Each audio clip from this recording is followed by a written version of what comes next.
Hi, everyone. Welcome back to the PDPreps podcast. It is the first week of the playoffs. Regular season is in the books. Week 12, boys. We are here. Man, what a season it was. Great finale to the regular season. Windsor Cardinal Newman, we'll talk all about that game. But then, playoff seedings are out. Playoffs start this Friday. We'll go through all the brackets. Take a look at how our predictions did last week, and then also, preview, obviously, these first round of playoff games here. But before we kind of get into all that, we have a new face joining us today. New face for all of you. This is, a guy who's been here for a month over on the Napa beat. Jordan Latimore is joining us for the first time this week on the podcast. Jordan has been killing it so far over there in Napa this first month. He's, covering all the football games going on, covered some great volleyball games, wrote about PDPreps starting their season up this week too. So, Jordan, welcome to the pod, man. Great to have you on board, on the pod and also on the job here. So yeah, man, tell people a bit about yourself, how the job's been going. What's Napa been like to cover? Yes, sir. My guy Gus, my guy Keenan, man. I appreciate y'all getting me on my first episode of this podcast, man. It's been a blast on this beat so far. You know what I mean? Being able to just go out to a lot of these games and meet all these families and coaches and players, and kind of get acclimated with the area a little bit, even though, I'm not living out there yet. Hopefully I will be very soon. But to be, to travel as far as I travel, to go out to these games and feel as embraced by the community as much as they've embraced me has been great. And it's been awesome to watch these athletes perform, man. Like how you said, the volleyball games been able to go to Justin Siena and American Canyon, and in addition to all the football games too. It's a very, very talented area. And it's been just an honor to be able to go out there and cover. So I'm looking forward to to see what the rest of this beat kind of holds, and I'm excited to kind of get into this playoff action with football going on. So I appreciate y'all for having me on, man.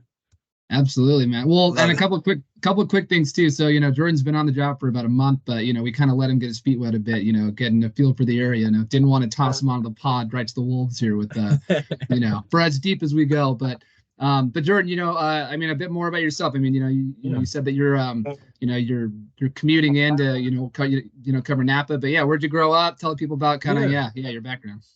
For sure. Well, I grew up in Stockton, California. That's where I went to high school and kind of, grew up a little bit. And then I recently just graduated from Sacramento State, where I attended there for 4 years. I graduated in May of this year with a degree in journalism. Always wanted, I grew up an athlete, and I always wanted to find a way to kind of stick around sports and also kind of use some of the academic skills I was able to kind of develop while I was in high school. And what I kind of realized for myself was that path is journalism. That path is being a reporter, being a writer, telling the stories about athletes that I thought made me fall in love with the games as much as, everyone else kind of loved the game. So that's kind of been my purpose as I've kind of navigated this journalism journey. I'm excited to kind of be here and be in a position where, I'm with a team like you guys, and I have this huge opportunity in front of me to do this. So that's a little bit about me. Obviously I went to Sacramento State, and I was on the student publication there, the State Hornet, and that's where I really feel like I kind of got my feet wet for journalism in a sense of covering a mid-major school that had a lot of success, seeing what that kind of experience entails and what it's like. And I'm super excited to take those skills and translate it over here to this area and cover this area with the same type of dedication and passion, man. So that's a little bit about myself and what I'm looking to do on this beat. Yeah, man. The work that you did over at Sac State was a big reason, why we brought you on board. So definitely happy to have you on, man. And happy to have you on the pod. So, man. First pod, let's go. Let's do it, man. All right. With that, you joined us for a good one too. Your first one's a good one. 100%. Yes, sir. Keenan, throwing it over to you. Game of the week, game of the year, whatever you want to call it. The game we've all been waiting for. Windsor Cardinal Newman, biggest clash of the season at Newman, storylines galore. And final score, Windsor left no doubt in anyone's mind. Top team in the Bay Area, top team one of the top teams in the North Bay, I should say. Top team in Sonoma County. Honestly, I think that Windsor Marin Catholic would be a really fun matchup, but too bad we won't get that until next year. But final score, Windsor 35, Cardinal Newman 21. This was an interesting game. I was watching the stream. You were there. Windsor goes back-to-back in the MBLO, takes down the rival for the second straight year. and it wasn't super close. I mean, like it was close until the end. I mean, the final score, Windsor obviously, got that last score to really put it out of reach, but it was close throughout. There were a few moments it seemed like Windsor, could have broken it open, and then, they kind of, did at the end. But again, you were there. What did you see? What was this game like in person? It was a crazy atmosphere. So biggest atmosphere I've ever seen in a college not college, high school football game, without a doubt. At least a couple thousand people there. Standing room only. The standing room was at least 10, 15 people deep. It was not. I mean, Windsor student section couldn't go anywhere on the stands because they were all full by the JV game. I mean, the JV game was such a big tilt as well, so it was like everyone got there for the JV game, and the stands were already full. Parking was an absolute nightmare. Don't even forget about parking. It was rough, but man, it just, the atmosphere, everything. I'm kind of setting you guys up because it really was the biggest tilt of the high school football season. Gus, you and I have been, circling this date ever since preseason, right? Ever since week 0, week 1, November 3rd. That was literally since last season ended. Oh yeah, good point. Yeah. Good point. Yeah. The very last game of last season too. Yeah, exactly. This was the game where everyone figured that the NBL local was going to be decided. We thought a healthy Rancho could possibly play spoiler, but some things didn't fall in their favor. So yeah, it was going to be Windsor Newman all along. Newman 9-0, Windsor 7-1-1. Windsor on a 7-game win streak. Might I add, they started the season 0-1-1. But yeah, I mean, this is just it's almost like the clash of the Titans, if you will, for Sonoma County. But I mean, it was just bizarre. Like Windsor literally showed up off the bus, fully dressed, walked down through the gates, and was just ready to roll. Newman had already been warming up. I mean, this was just crazy. Kids were already chirping at each other from the sidelines and on the field and everything like that. So it was nuts. But anyways, let's get to the game. I think the start of the game kind of emulated what happened last year, Gus, in terms of one of the teams starting out rapidly hot. Windsor jumped out to a 13-0 lead early on. And the second Windsor possession, actually, they were aided by Newman, a unsportsmanlike conduct penalty on Newman, and a face mask in succession drove Windsor like all the way down to the Newman part of the field. So that allowed another touchdown. So they jumped out 13-0 lead. Not a start a lot of Newman faithful were expecting, to be completely honest with you. No. And it's not like Newman was playing bad defense early on. It was just you could tell that Windsor's offense was ready to roll. Windsor started the game with 5 straight passes, ended up with a 20-yard TD pass to Ananias Walker, the Rancho Cotati transfer who's now at Windsor. And boy, was he huge in this game as well. Yeah. Newman spent the rest of the first quarter driving, slowly gaining yardage. I mean, there was a huge 4th down conversion by Kenyon Hanlon-Strain. Beautiful catch on the sideline. One of those tiptoe pro drag the feet kind of catches. But that allowed Zach Homan, who we'll talk about in a minute, Zach Homan, Newman's star running back, to punch it in and finally get Newman on the board and let him breathe a little bit easier. But I mean, breathing a little easier. I mean, forget about it, because on the next Windsor possession, Judson Anderson's pass was tipped, hauled in by Spencer Jacobs, and all of a sudden everybody thought that the momentum had shifted because it was Newman's ball yet again. But a big factor in this game was Newman's defense, and Newman's line was Windsor's defense, sorry. And Windsor's line was absolutely on fire. They forced a 3-and-out for Newman. They weren't able to take advantage off the interception. And, Windsor's offense made him pay. A quick screen pass to Max McFerrin. McFerrin, you know how fast he is. Gus took the edge and took it the rest of the way for the touchdown. That made the score. That was on 4th down too, wasn't it? That was like, I think it was. Yes. I think it was like a 4th and like 2 or 3. I remember watching that play on the stream, and it was like, he kind of got an edge on the outside and took off, and I was thinking, I was thinking too. It's like it was fourth and short. It was fourth and short Yeah. for sure. So that just under 3 minutes till half. That is when that touchdown happened. Newman came back with a drive. Actually switched quarterbacks. Went from Jason Coulter and now White. Knechtle, is that how you say his last name? I think it's Knechtle. Yeah, Knechtle. Knechtle came into the game. He was zipping it around, playing very well, passing it very well, especially to the outside numbers. So they were driving. And with 11 seconds till half, he finds freshman Zion Cargill for a score. It's 21-14 now. Windsor still winning, but Newman has all the confidence in the world because they get the ball at the start of the second half. And Gus, coming into halftime, if you have that momentum shift and you're going into halftime thinking, hey, we get the ball back at the second half, we can get it 2-for-1. That is huge. Well, and especially with how, I mean, like you kind of said, how that first half ended, where again, Windsor scores on fourth down. If Newman gets a stop there, they can potentially tie the game, going into half. And instead, Windsor goes up 2 scores, and it's like, okay, like Windsor has control here. And then for Newman to get a big answer right there, it does seem like that last score made it anyone's game kind of in the second half. Yeah, absolutely. Yeah, no, 100%. And going into the second half now, Newman opened it with a turnover on downs, not the start you want in the second half at all. And Windsor immediately pounced and took advantage. Another Ananias Walker TD, pretty much on the exact same pass, but on the opposite side that he scored his first TD on.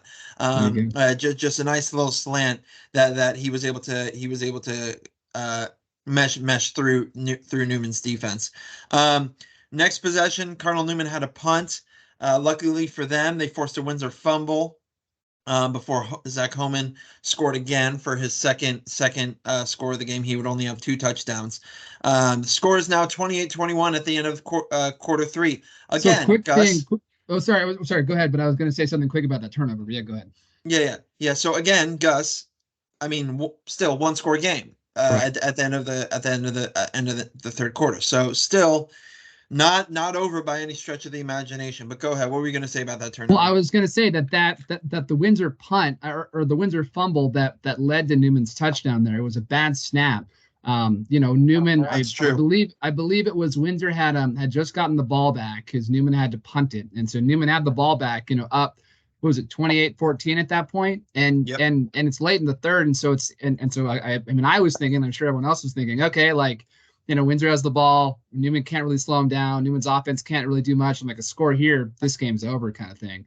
And then instead, the bad snap gives the ball, back to Newman at like Windsor's 2, and they punch it in. So another one of these kind of plays where it's like, Windsor or, Newman kind of gets a break here, kind of just like that, the touchdown, at the end of the first half. They get this fumble. All of a sudden they have new life going into the third quarter. Yeah. So just like coming into the third, they go into the fourth now with some momentum that they might not have had like minutes prior kind of thing. So definitely a big swing there. Yeah. Well, after that touchdown by Homan, I mean, Windsor, this was the dagger for Windsor, this little sequence here. So another unsportsmanlike conduct from Cardinal Newman, just a bone. I mean, I don't want to say boneheaded, but it was just, I mean, Gunnar Erickson caught. I mean, it was just absolutely boneheaded. Gunnar Erickson caught a beautiful ball, long pass, long yardage, and as he's getting up, I believe it was Dominic Torres just pushes him back down. And unsportsmanlike conduct pushes Windsor all the way up to the Newman 30-yard line now. And Newman's defense plays very well, gets him to fourth down, but of course, when in doubt, go to your best player, and that's what they did. They went to Hayden Anderson, 10-yard out route, 10-yard comeback route, put the ball perfectly right above his head where he needed to, and that was a huge fourth down conversion from Hayden Anderson, and he follows it up with a TD. And that was with almost 10 minutes left in the fourth quarter. So still a lot of chunk of time left in the game where Newman could do something, but the last couple possessions for both teams were just ugly. Cardinal Newman punt, Windsor punt, and then to end it, it was a Cardinal Newman turnover on downs. So 35-21 was the final score. Windsor proves that they're the best team in Sonoma County. Beat Newman for a second straight year now, and they have plenty of momentum heading into playoffs, which we'll talk about later on. But a couple stats to kind of end this soliloquy, I guess you could say. But Judson Anderson, 20 of 31, 295 yards, 4 TDs, 1 interception, 6 rushes, 23 yards, 1 TD. Hayden Anderson, big game from him. He's been having big games in this last little stretch. 9 receptions, 136 yards, 1 TD. Ananias Walker, 3 receptions, 42 yards, 2 TDs. Max McFerrin, receiving wise, 6 receptions for 71 yards and 1 TD. So Windsor's passing attack, they did their job. They did what they needed to do. They didn't run the ball that much. They knew Newman's line was big and could stop the run, but their passing attack is they utilized their speed. Sorry, Jordan, were you going to say something? Oh no, you're good. Oh, okay. All right. The other thing, Gus, is Zach Homan was held to 76 rushing yards on 19 carries, and his for 2 TDs, but his long was only 16. And after the season he's had, Gus, that is, I mean, that almost doesn't make any sense. But huge credit to Windsor's defense on that front. That was one of the big question marks coming into this game we talked about last week. Freshman Zion Cargill there, two receptions, 46 yards, 1 TD. So good for Zion there. But yeah, Windsor did what they needed to do. Their speed beat Newman's size. They handled Homan, they handled their line, and Windsor 35-21. Yeah, this is I mean, just like, the point you kind of made there, and I think this was the big key to the game, and the big question mark coming into this game is this was going to be a, Newman's front line versus Windsor's speed kind of matchup, on the outside. And it's like if Windsor could match or hold up, even partially, I think, with Newman's line, they were going to have a very good chance to win. And then same thing, on the outside part, it's like, if Newman's, secondary could keep up with, the guy, Ananias and Hayden and Gunnar Erickson, and so much speed and talent on the outside. It's like, if they could hold up with that, then it would be a pretty even game. But at the end of the day, Windsor's line played amazing. I mean, I was watching the stream, but to hold a team like Newman, only 76 or 77 total rushing yards, again, 76 of those coming from home, and I think they had 2 or 3 sacks on I believe it was on first quarterback Jason Coulter. I mean, to do that against a Newman team, that's just, the story all year has been the line. The story all year has been Homan. And to really kind of shut that down like they did, I mean, huge performance there from Windsor. And again, this is, that's why I had picked Newman to win, was I had thought that Newman's line was going to be the deciding factor here, and turns out to be the opposite case there. So yeah, well, real quick to kind of piggy off that too. I guess I can say now because the game's over, but DJ Sexton, Windsor's head coach, was telling me, he was like, yeah, our line, although they're smaller, they are very athletic, agile, and very technical, and it showed. I think it's a perfect line for that offense. Yeah. Just like Newman's line is a perfect line for their offense. Sure. And I just think obviously the game plan went more in Windsor's favor, obviously, than it did Newman's. But Gus, I mean, budding rivalry here for these two schools, without a doubt. This is just the latest chapter. One thing I do want to talk about after the game is and I think we should bring this up, is as Windsor was celebrating, Newman was still in their post-game huddle.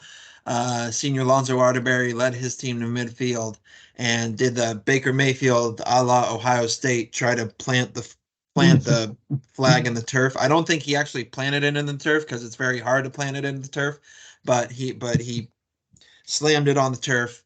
And obviously, for obvious reasons, Newman was not happy about that. But maybe that's just that act could add to this budding rivalry even more. Oh, sure. So yeah, but Windsor. Coach Sexton thought that everybody had written him off after they started 0-1-1, but here they are rattling off eight straight games, going into playoffs, just perfect momentum. So Windsor on a roll, man. And I just gotta ask Keenan. I mean, absolutely. Just from your point of view, like, I mean, obviously we know how big stakes, high stakes games can have an impact on like how the players kind of, maybe not the amount of effort they're putting in or anything like that, but it can just it has a toll on you in terms of just making sure you rise to the occasion, you rise to that kind of moment. Is that something you could kind of sense with both teams, just knowing how big this rivalry was, how big the atmosphere was? Could you tell that this kind of environment had an impact on the players on the field, making them want to do things like that, like plant the flag at the end of the game? Is that something you could sense on the sidelines? Without a doubt, and let me tell you, they were. I mean, while Windsor came in and was stretching and warming up, there were a lot of Cardinal Newman players and coaches that were chirping him the entire time. I would say both of those teams, I mean, were as ready as they ever were going to be for this game. It all just came down to game plan and personnel, and I think, to be honest, I was talking with head coach Richard Sanchez before the game earlier in the week. You know, Windsor, or sorry, not Windsor. Newman has a young team this year. To be fair, they don't have as many as experienced guys as they've had in the past. Sure, they've had 15 seniors, but they have 15 seniors, but maybe only 4 of them are those big time guys. So I would say, I mean, Windsor, man, they just. I mean, just the talent they have and the guys they have, and those guys have been in those moments. I think really played the key. Gus, you have anything else? Yeah, I mean, like, we had talked about this, the last couple of weeks, where it's like we've been kind of waiting for Windsor to play that complete game. And I think the last couple of weeks they've started to kind of show up and reach that potential, because again, after the start of the year, when they started 0-1-1, we're all kind of like, are they, there were some doubts about, like, how good is this Windsor team. And, again, since then, again, the schedule obviously softened up after those first two games. But they took care of business, like they should. And then again, they kind of hit their stride the last couple of weeks. I mean, again, I talked to DJ after I believe it was the Santa Rosa game or the Annalee game, whatever it was, the week prior, and he's like, we finally showed up with some focus and some intensity, and that obviously carried over into this week. And again, I think that all the guys knew kind of what was at stake. Undefeated league seasons up against the league rival. Big kind of storylines off of last year's game, of course. And yeah, Windsor, I mean, again, Windsor showed again, like, this is kind of what the team, the team that we all thought that they'd be is finally kind of coming to fruition and had a great time heading into playoffs here. So, yeah, hell of a game. Again, I don't think any of us would have expected a 2-score game or a 2-score result in either way, kind of going into this one. But I mean, again, like I just said, it's like, this is Windsor kind of flexing their muscles and playing up to the potential that we all thought they had. So, and honestly too, I think for Newman, it's like, I know that they've kind of slipped now, over in the Division 3 playoffs, and we'll talk about the playoff seeding and stuff like that too here in a bit. But they fell all the way to number 3. I mean, they were number 2, I think, coming into this, but they fell to number 3 for the playoffs. And I mean, again, you never want to lose late in the season. You never want to lose in a league championship game to your rival at home. All these different things, but a loss at this point of the year after kind of rolling for so long at 9-0 can really kind of refocus you. So, maybe, again, you never want it to be in the situation it was, but maybe a kind of game that refocuses you a bit heading into the playoffs. Sure. Which could be what they needed to. So, maybe absolutely. Absolutely. All right, so that was our game of the week. Obviously, Windsor beats Newman 35-21. That was obviously the biggest game of the year in Sonoma County, and it certainly delivered. Let's talk about some other games, fellas. Jordan, I want to throw it over to you here, because you were at American Canyon, Justin Sienna. American Canyon, speaking of flexing their muscle, American Canyon looked like they flexed it just fine, winning 45-0. You were at the game, Jordan. Kind of tell us what happened. Yeah, 100%. Well, this was my second time seeing American Canyon in person, and trying to get a feel for a lot of these different teams. You watch them on the, I mean, you can kind of look at the stats on Max Preps, look at this, look at that. But once you see them on the field, that's how you really get a real identity kind of feel for how this team likes to operate, what they like to go to. And for my second time seeing American Canyon play, I definitely got the vibe that they are a team that aggressively looks to make the big plays. I mean, talk about, I mean, the first play was on the kickoff, a 79-yard return. And then on top of that, after they went and scored on, I believe it was Castillo, who scored like a 12-yard rush on that after that big kickoff return. On the next play on the kickoff, I mean, it was almost like an onside kick, but it wasn't kicked like a squib. It was just kind of kicked in the air. And the coaches, you can hear, Coach Trevor Hudson on the sideline saying, "Go get it, go get it." They want to go make those big plays. They want to go take the ball right away after they kick it off to you. And guess what happened? They went and got it. They got 3 straight kickoff recoveries, and they weren't even really onside kicks. They were just kicks that were kind of lobbed in the air that were kind of bobbled, and you can hear the coaches. They want those guys up on the front lines of those kickoffs to go and hump for the ball. So that was just on special teams, how, you can kind of see how aggressively they look to go make big splashy plays. And then, when they are in their regular sets on offense, they're just trying to pound it. Andre Lopez, again, how I mentioned Castillo, I think they both finished with over 80 yards rushing. I think honestly, Castillo probably had more. They are a pounding team. They like to run the ball, but specifically they like to go after and make those explosive plays and just take the life out of you if you're the opposing team. And that's definitely what happened, in this kind of game last Friday. And I think I'd also add, just on top of everything, and speaking with Coach Hudson as well, I think this game was really about making sure that they're sticking to their identity and playing to their strengths before the playoff. Because this was before, that they had being selected for any type of seeding in the playoff structure. They didn't know what their destiny was. They didn't know what was going to happen. So they just wanted to make sure they went out and proved, and they showed why they deserved to be in the playoffs. And they definitely did that in dominant fashion.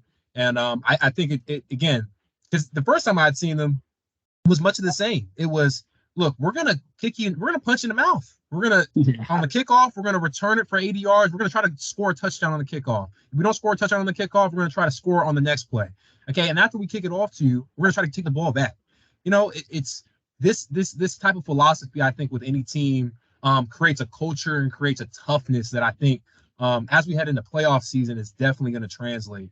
And then as for Justin Siena, I think they have a lot of talent. They do have a lot of talent. I just think they were physically outmanned in that kind of way. Because again, if you look at all the plays where they lost the game early, which is really what put them under, is when your special teams isn't delivering early in the game, it's just a wrap. You know what I mean? It's hard to kind of overcome that.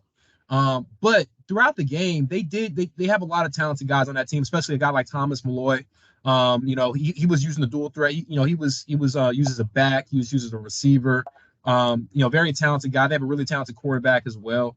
I just think they got physically outmanned in that game. But again, credit to American Canyon. I think they are a team that is lethal in the sense of trying to strike early, trying to aggressively go for those big plays that can just suck the life out of you. And that's exactly what they did last Friday. And I expect them to kind of do the same as we head into playoff territory. I really am excited for that. I mean, there are, again, we'll go through some of the playoff games, first round playoff games here in a second, but I am excited for the American Canyon Cardinal Newman matchup because, this is an American Canyon team that can absolutely get out and score with the best of them. And like you said, we've seen them put up some crazy numbers on the board, on the scoreboard this year. And it's going to be a handful. I mean, again, I know Newman's defense has been, really stout all year, but they might have their hands full with American Canyon with how explosive they are. 100%. Yeah, I'm sorry to cut you off, Keenan. I just want to say, one thing in particular about their offense that I think stands out is because they might be going up against other teams down the line in the playoffs. Cardinals, Newman is one of these teams. At the line of scrimmage, they might have some matchup difficulties. But sure. I mean, when you run the ball this successfully, not just from your running backs, but even Mason Harris, our quarterback, he can get out and make plays with his legs too. Yeah. And they got a stud wide receiver, Abdul Cates, who can go over the top of anybody, and make those plays. So now you have Mason Harris, who, does he throw the ball a ton? No. But when he has to, he has a 6'3" receiver who can bail him out. And then on top of that, you got to worry about him running. And that's not even to mention Lopez and Castillo again. So even though maybe at the line of scrimmage they might get beat, I think they have the talent as far as the skill guys are concerned to make up for that. And you know, again, if Hudson is keeping this philosophy of just going aggressive, making those big plays, look, man, if they can convert and execute on these plays, I think they can be a threat in the playoffs for sure against anybody. Yeah. Yeah, no, definitely going to be a good test this week. I think, I think for both teams. I mean, like you said, I think Newman, might have the advantage just in the first round matchup just because of how good their line play has been. But again, explosive offense, anything can happen. So, should be an interesting game to watch. And yeah, I mean, if American Canyon can pull up that upset, they could be an interesting team to kind of watch going forward here in D3. But we will see how that all breaks down. But anything else in that game, Keenan, or you want to just kind of run through the next couple that we got here? Yeah. I just wanted to say one quick thing, and obviously, Jordan, you haven't been on the beat too long, but obviously, in the VVAL, there are always some of those teams that are going to be a little outmanned because they're a little bit smaller, and Justin Siena is unfortunately one of those teams. You have the Casa Grandes, you have the Petalumas, the Vintages, now the American Canyons. So, again, we'll talk about the playoffs later on, but Justin Siena has an interesting local matchup as well in the playoffs. But yeah, sorry, Gus. Let's head on to the next game here. I'll let you take it. Go Casa Grande, Sonoma Valley. Yeah, so Casa Grande, again, in the midst of one of their best seasons in a decade plus, they clinched the VVAL title outright, 41-14. So they would have clinched anyway, since Petaluma lost, but they get a win and get to celebrate again a 9-game winning streak here going into the playoffs. But yeah, they finish out the VVAL season 6-0. I don't think anyone would have thought that going into the season. I mean, again, we thought that Casa would be good, but just with how kind of deep talent-wise the VVAL has been, I don't think anyone thought we'd have an undefeated league champion. But yes, Casa's first ever outright VVAL title, first time they've won a league title outright since 2013, back in the Sonoma County League, back when I was in high school. So it tells you how long ago that was. But come on, you're not that old. Stop it. Casa Grande, hey, I'm turning. I should say too. I'm turning 28 tomorrow, actually. So I'm nearing that 30 age. Birthday, Gus. Coming up here, but. Coming up. Just casually throw that in there, Gus. I know. I'm trying to say how old I am here too, but I'm sure all the coaches who are listening to this would be like, "Oh, shut up." So, but no, I mean Casa again. Interesting game though for them. They ran for a season high 409 yards, and that was without their star running back Zach Carrera. I heard he actually hurt his I think collarbone, so he might be done for the year. But they had a couple other guys who stepped up. Cade Ray had almost 200 rushing yards, 3 touchdowns. Enzo Murray had 100 rushing yards, 2 touchdowns. Again, Casa defense. It was actually a one-score game at the half, and John Antonio, Casa's coach, was like, "Yeah, Sonoma Valley is a good, talented, tough, gritty team." And again, I mean, Jordan, you've seen them a few times and been impressed. I mean, again, you saw the game where they almost beat Vintage for the first time ever. I mean, again, I know that you were really impressed by them, and Casa's head coach was too. But Casa's been one of the better teams in this area. All season, and they kind of flex their muscles there in the second half. But 6 more sacks for the Gauchos this year, 2 more interceptions, 22 interceptions on the season, which is crazy. I know, what was it? And Antonio's son. Oh my gosh, the fact that I'm blanking on his name right now is Andrew. He almost had, I believe it was his 3rd or 4th pick 6 of the year, which is crazy. So their secondary has been just money this year. But yeah, I mean, only 13 points allowed this season.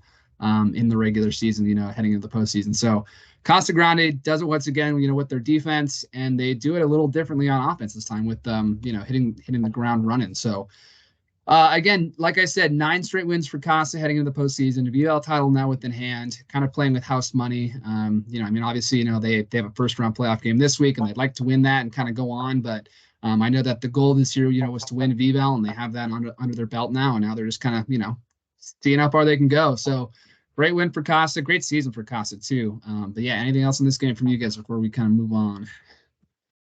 No, no. I think you hit it on the head. Jordan, have anything else? Nah, nothing to add. Necessarily. I would just say just to piggyback off your earlier point about Sonoma. They're a really good team, and they have a lot of talent that's going to be coming back. Next season. So I would look for them to be some players. Next season. And look, they just ran up against a tough team that was just going to win.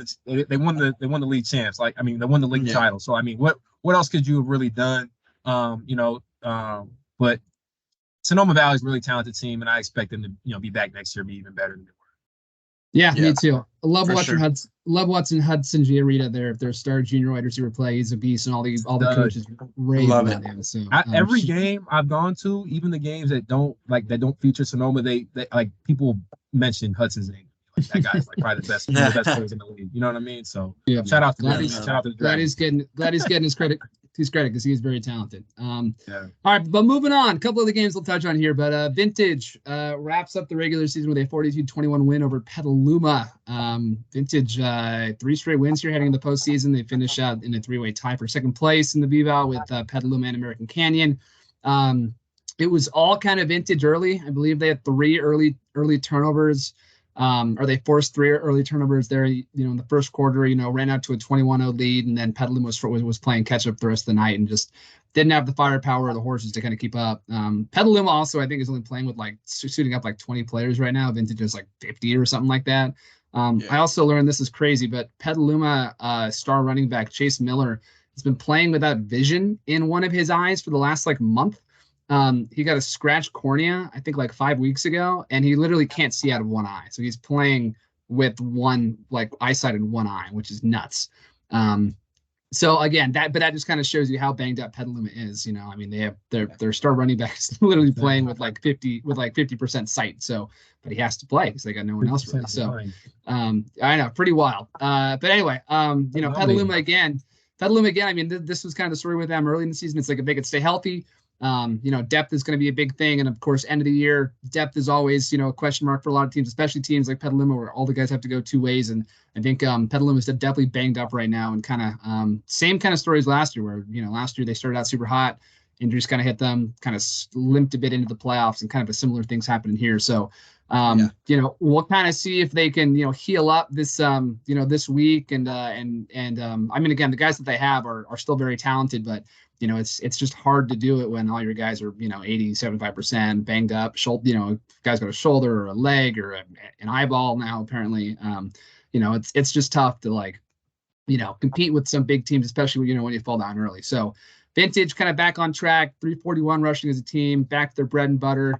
I think they had 4 players score touchdowns. And I talked with Dylan Leach after the game, and he was, really praising the play of some of their sophomore JV call-ups, saying that they're a whole different team right now, with some of this new personnel coming up. So Vintage, kind of watch out for them. I mean, they have, that'll be our game of the week this week, is Vintage playing at Windsor in the first round of Division II playoffs. But it could be an interesting game. I don't know. Vintage is kind of rolling right now. They have, their personnel feels strong. Their run game is working out pretty well. So, again, we'll preview kind of all those first round games here in a bit. But, Vintage heading into the playoffs with some momentum, and Petaluma on the other end of that, hoping to kind of scratch and claw. They actually have they have a fun first round matchup this week too against Maria Carrillo, kind of a rematch of that earlier season game.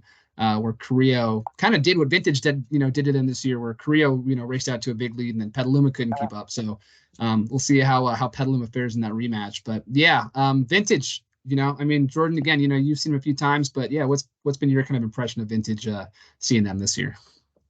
Vintage is a team to me that man, look, in any sport, it's important that this happens, but especially football. When you have a team that's playing with momentum and playing with confidence, and they know who they are and they've refined their identity, man, is that something that's hard to stop. Yeah. And in the times that I've watched them, I mean, physically up front, they've just dominated. Jeffrey Page is a stud. Trevin Couliane, who, I mean, he makes plays on both ends. I remember, forget, I think it was a big game against Napa. He had 5 touchdowns. One of them 2 of them were on offense, and then the other 3 were on defense. I mean, they got. Oh no, it might have been flipped. I think it was 3 on offense, 2 on defense. Yeah, 2 pick sixes. That guy's a stud. And I think every time I've seen them, they play with more confidence and more confidence and more confidence. So especially this time of the year, I think that's extremely important. And did they start off their league play the best? No, and Sonoma Valley almost beat them. You know what I mean? Yeah. But they are playing with a ton of moxie right now. And this is the perfect time of year you want to be playing with that. So I definitely look for them to be players against Windsor. Should be a very, very, very competitive game. Sure. And I think it's just credit to Coach Leach and what he's been able to do for all of them. Yeah, Vintage has been one of the most consistent programs the last, I don't know. I mean, like since the BFL was created in 2018, they've just been, same kind of style. They don't have a lot of, crazy star power, but it's just they're super consistent. Their program, the kids know what they're doing. Dylan Leach has built a great program over there. I mean, again, everything's kind of ran through Vintage, in the VVAL, over the last 5 years, and it's kind of, I mean, again, a lot of teams have kind of caught up to them now, but Vintage still. Very, very, will be a very dangerous out just because of how consistent that program has been and what all the guys buy in and they know what to do and stuff. So, you're big credit, yeah, for sure. 100%. And I will say this, and this is just for me, like kind of watching them warm up, kind of hovering over by the sidelines. They seem like a real operation. Like they seem like, yeah, you know what I mean? Like they got the big old TV on the side to look at all their plays and stuff like that. Sometimes I even see them, they execute plays and they score. And then, the offense kind of comes back and they're still looking at the screen, trying to figure out what they did better, what they could have done better, how they can improve. They are a well-oiled machine, and it's hey man, it's moving right now, it's chugging right now. So they're dangerous. When you talk about a program, a well-run program, I think Vintage comes to mind first and foremost in this area. So, we're gonna start calling it the Vintage Factory. There you go. Cool. Let's sort of move on to last couple of games we want to touch on briefly here. St. Vincent 42, Maria Carrillo 14. This was all St. Vincent throughout. Maria Carrillo had 4 turnovers. It was a rushing game, guys, for St. Vincent. Casanovas ran for 147 yards, 2 touchdowns. As a team, they ran for 323 yards. Jack Davis, 138 total yards. Maria Carrillo, 4 turnovers. Ever since they lost that league championship in that Ukiah game, they've just put their foot on the gas, and really have focused up, especially considering that, obviously the NBL Redwood Championship was their first goal, but then they have another goal that they have to get ready for too, this NCS championship game. Gus, you and I were talking about before this, which Maria Carrillo we're going to get in this game, because they're so freaking inconsistent. But ended up getting not the good version of Maria Carrillo. Sorry, Jay, but I love you, Jay, but it wasn't the best. He would probably agree with you. Yeah. No, he would totally agree. But St. Vincent heading into playoffs, guys, they are just doing what they need to be doing and are absolutely rolling. So they have that league championship loss behind them. It's only forward onto the NCS playoffs for St. Vincent, it sounds like. Yeah, and I mean Carrillo has been playing relatively well the last couple of weeks, but again they ran into a buzzsaw in Ukiah, and then same kind of thing, a buzzsaw here in St. Vincent. But similar story to Petaluma. They fell down big early, and then when you have a predominantly heavy rushing offense, it can be hard sometimes to kind of dig out of those holes. So just kind of a similar situation here. But I mean, again, all credit to St. Vincent for jumping out to that big early lead. And yeah, they regained their number 1 seed over there for Division 6. So and again, St. Vincent has been really consistent, or pretty consistent, I'd say, all year. Offensively and defensively. Casanovas has been great. Sophomore quarterback who's really kind of come into his own this year. And then they have a ton of guys who can ton of weapons on offense. A lot of really great guys who go both ways on defense. So St. Vincent is like you said, kind of clicking heading into the postseason with some momentum as well. So all right, quickly moving on, last couple of games, but the Battle of the Bubble, as we called it last week. I know. Annalee and Montgomery, 2 teams in the bubble of our rankings. Annalee left no question about who was the better team in this one. 63-35 final. Might be a season high in points there for Annalee put up. But yeah, I mean, just a big season high in points for sure.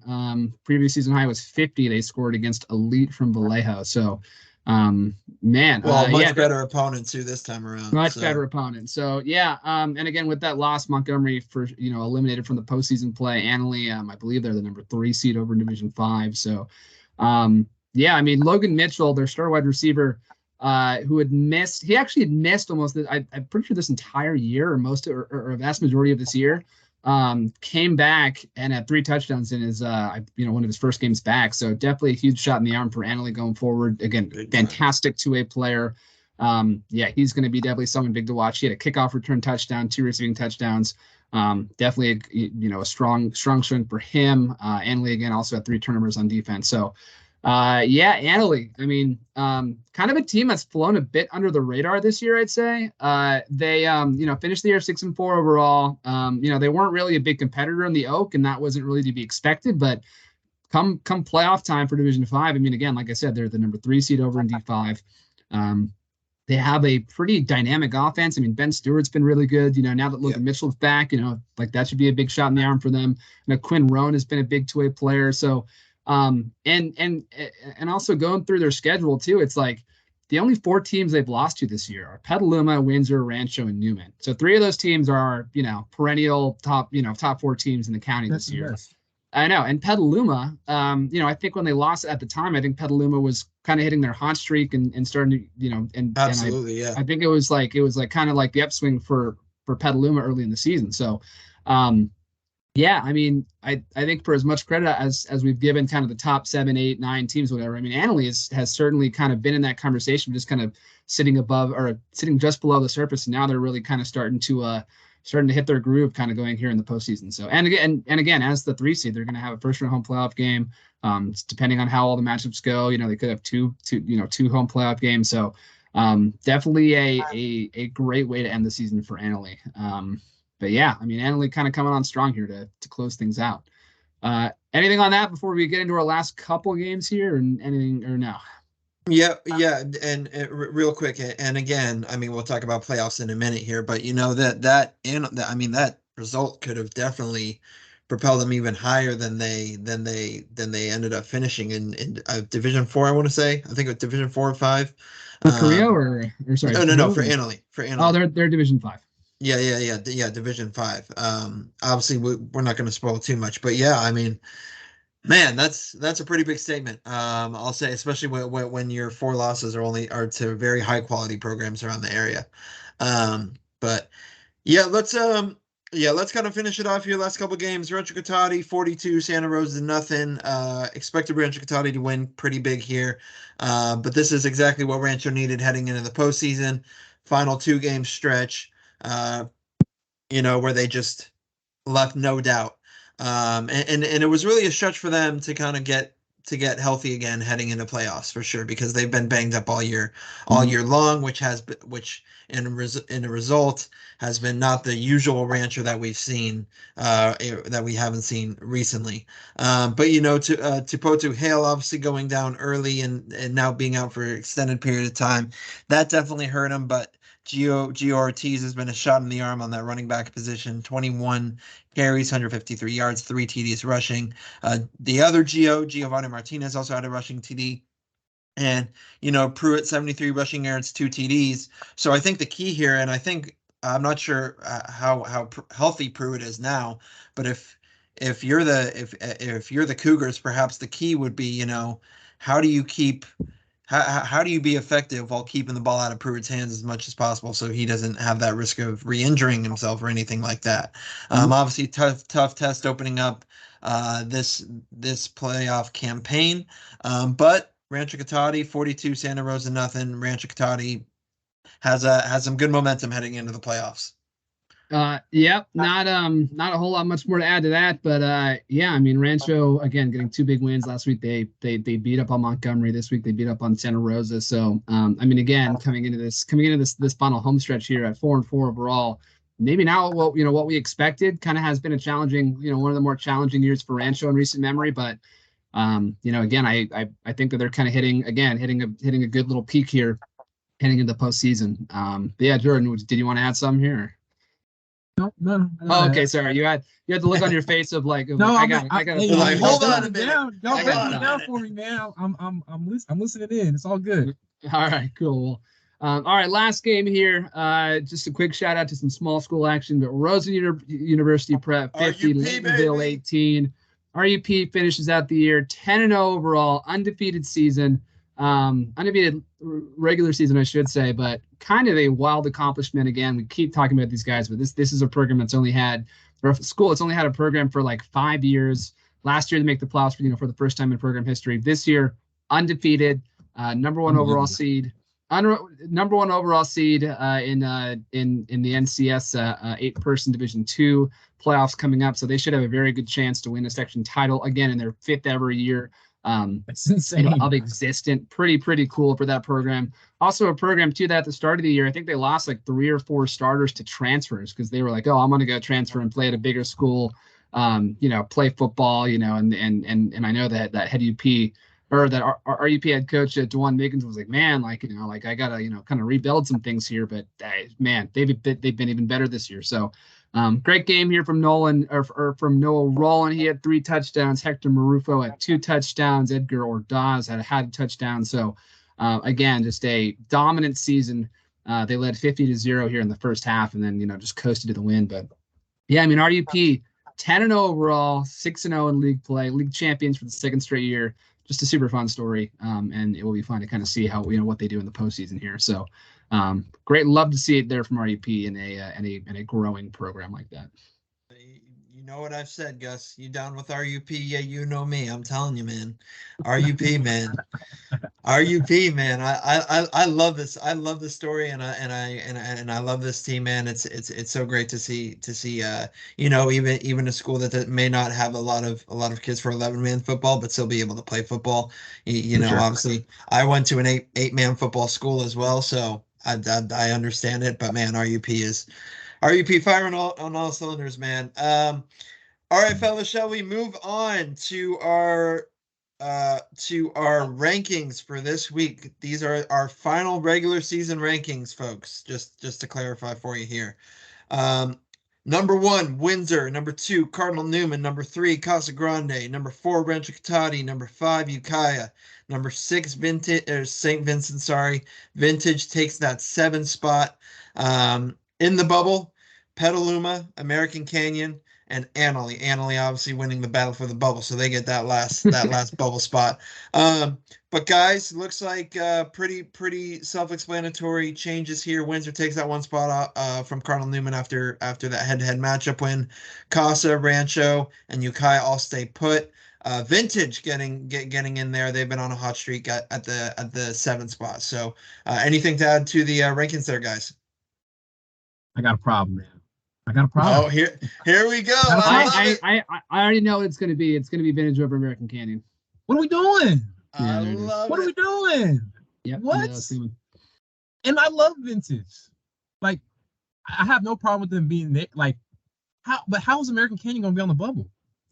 They beat Vintage. They did. They also lost. They also got shellacked by Petaluma, who Vintage also turned around and beat. Yeah. I know. But I know. Look. This is the hard part. Trust me. Head-to-heads do play a lot into this, Jordan. But at the same time, we got to look at overall strength of schedule too and common opponents. And so, yeah. Coach Trev deserves a spot right there, man. It's good though. Understood. It's I know this has always been. I mean, we've had a couple of struggles this year too, and I was definitely kind of looking at that, being like, man, maybe I don't know, like. But yeah, I mean, I think it was the strength of schedule for Vintage. Vintage has played a much harder rated schedule this year. Yeah. And then again, I know the head-to-head, the head-to-head result is kind of like we've I think this late in the season, it's been kind of hard to like put some teams over the other with head-to-heads just because of full resumes and stuff. Like, Montgomery beat St. Vincent early in the year, and but it was still hard to put, we still couldn't put Montgomery over St. Vincent just because of that one win. So, I mean, I definitely hear you. I get it. But look, I know. Someone got to represent the Wolves, man. Someone got to, you know what I'm saying? I just had to be that guy on this podcast to do that today. But no, I understand that, because I mean, these are the rankings where you have to take everything into totality. You know what I mean? If this was like week 5 or whenever Vintage lost to them, then you could. Hey, American can get all the credit, but I understand now. Like, this is the time of the year where you have to take into account everything. So for sure, yeah. Well, and then also kind of looking at the Casa head-to-head too. Like Vintage, it was down to that last play that Casa won, and then versus American Canyon, Casa was kind of it was 51-6 in the 4th quarter. Jordan, come on. Right, exactly. So I mean, again, credit to the Wolves. Credit to the Wolves because again, they have been very good. It was a super fun race in the VVAL, but just kind of when it's all said and done, this is kind of just how it's shaken out in our eyes. So, but American Canyon fans, you can definitely email Keenan and I about all your complaints, and we'll, send your complaints their way. Jordan out of this. Well, if any other team in our coverage area has any problems, my Twitter is at Jordan Latimore 7. So you can. There you go. That's not his Twitter, folks. It's not his. It's mine. Follow me though. Next, all right. Next thing on our agenda here, Gus, and I'll let you lead this one. But our playoff bracket reactions. Obviously, the brackets and seedings were released on Sunday around midday. Did a full story on that, everything on Twitter, all that stuff. But we're doing it for you now as well. Some surprises in some divisions. A lot of things that were expected happened. But Gus, let's just run through it, starting with Division 2 here. Sure. Yeah. And I mean, really, this is, we'll kind of go through this quickly and then just, talk about if they're, what we kind of think about these matchups, if we think that they were seeded properly, all those kinds of things. So, and again, we're like also just kind of a preface, to preface this, we're obviously more, familiar with, our local teams here, obviously.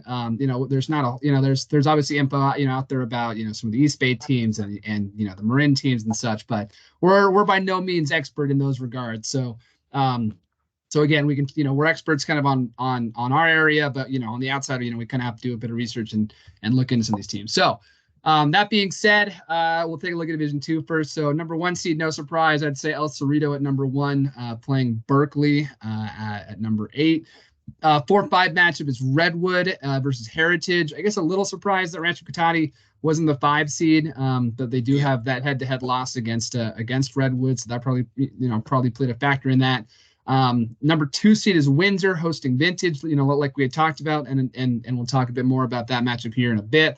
And then coming in the 3-6 matchup is 3 seed Granada and 6 seed Rancho Cotati. So I don't think there's too much that was super surprising here. Windsor, I think, had locked up that 2 seed a while ago, but they definitely weren't going to be catching El Cerrito, especially after El Cerrito added De La Salle later in the year, really kind of strengthened that schedule. So I think El Cerrito was a pretty big lock. But if we get a rematch there, El Cerrito against Windsor, which was the D3 championship game last year, that game was amazing, and I think this game should be probably even better if it does happen again. So that should be kind of a fun thing to watch. But Rancho Granada could be also an interesting matchup. Like I kind of said, we don't know a ton about Granada, but I mean, with the Rancho team that's kind of, been playing well the last couple of weeks, maybe Pruitt is a bit more healthy. And, when Rancho is at its best, they can fill it up with any team in the area. So could be a fun matchup there in 3-6. And yeah, if Rancho can pull up the upset, it would be interesting to kind of see a Windsor Rancho game with a more healthy Pruitt, because I know that he was banged up in their first meeting of the year, a couple weeks. No. He didn't play at all. He didn't play at all. Sorry, excuse me. So that would be a much different game than, I guess, with Pruitt actually playing. So we'll see kind of how D2 shakes out. But any takes, any surprises, anything you guys want to mention about D2 at this point? Yeah. I think the main thing was surprised they put Heritage that far up. I thought Rancho was going to have a rematch with Redwood, which I would have loved to see that matchup again, to be honest with you. But I think that was really the only surprise in D2. Personally, obviously we'll preview all the local teams in their games later on in the episode here in a little bit. But yeah, I don't think D2 is not surprising outside of Heritage, but Division 3 on the other hand, that is just an absolute circus of chaos. Who knew what was going to happen in D3? Yeah, D3 should be fun here. But Jordan, anything on D2 here before we get on to D3? No, nothing on D2 in particular. But I would ask. Of all the matchups that are here, is there anyone to y'all that kind of stands out as like a favorite one you're kind of looking forward to? Is it just easily like Windsor Vintage? I think it's just, for me, it's Windsor Vintage, just because it's one, it'll be kind of a fun preview for our new league that's coming next year. Windsor 100%. Vintage are going to be on the top league, of the whole new MBL, the MBL, VVAL, and MCAL realignment cycle that's coming up. So this will be kind of a matchup of one of those. Windsor and Vintage, will be in that top division, so that'll be kind of fun in that regard. But also it's a fun matchup, just in the fact of and we'll talk about this a bit more, but like, Windsor kind of coming off a big emotional high victory here, vintage, the underdog, not much to lose. Trap game for Windsor, question mark, especially coming in as a 2 seed, like so that'll be kind of an interesting game to go see. And that's, I think, part of the reason, why that's our game of the week. But also, again, top team over here in Sonoma versus, probably the top team over there in Napa as well. So kind of a fun matchup in that regard. But Rancho Granada could be fun too, especially if Pruitt's healthy. Yeah. So yeah, I guess it's just how healthy is Pruitt? Can Rancho's defense really kind of step up? I know Granada's played a really tough schedule this year. And Rancho has kind of struggled against some of the better teams that they played. And again, part of that's injury luck. But again, if Rancho is playing as back to their kind of full strength and potential, that could for sure be a game as well. So yeah, no, I agree with that. I was gonna say Rancho Granada. I think obviously Windsor Vintage is our game of the week for a reason, but I think Rancho Granada could sneakily be a very, very fun game. So we'll see. And also and we'll kind of, I guess we'll preview it too a little bit later. But also, never count out Rancho's coaching staff. Garrett Hoteling always has a great game plan. He did against Newman. He did against Windsor. Yeah. So never count him out. But let's move on to the circus there, Gus, over in T3. Yeah, lots of local teams in this one. It should be a very, very fun Division 3 cycle coming up here. But we have, 4 teams in our coverage area: Casa Grande, Ukiah, American Canyon, and Cardinal Newman over in D3 that all made it. We'll start with the top seed, Marin Catholic. Talk about big games here in Sonoma. There's a massive game down in Marin on Saturday. San Marin actually beat Marin Catholic for the first time in 15 years. First time Marin Catholic has lost to a team in Marin since 2014. Decades. Or no, yeah, in 2 decades. So it's been 2 decades. Yeah, first time Marin Catholic has lost an MCAL game since 2014.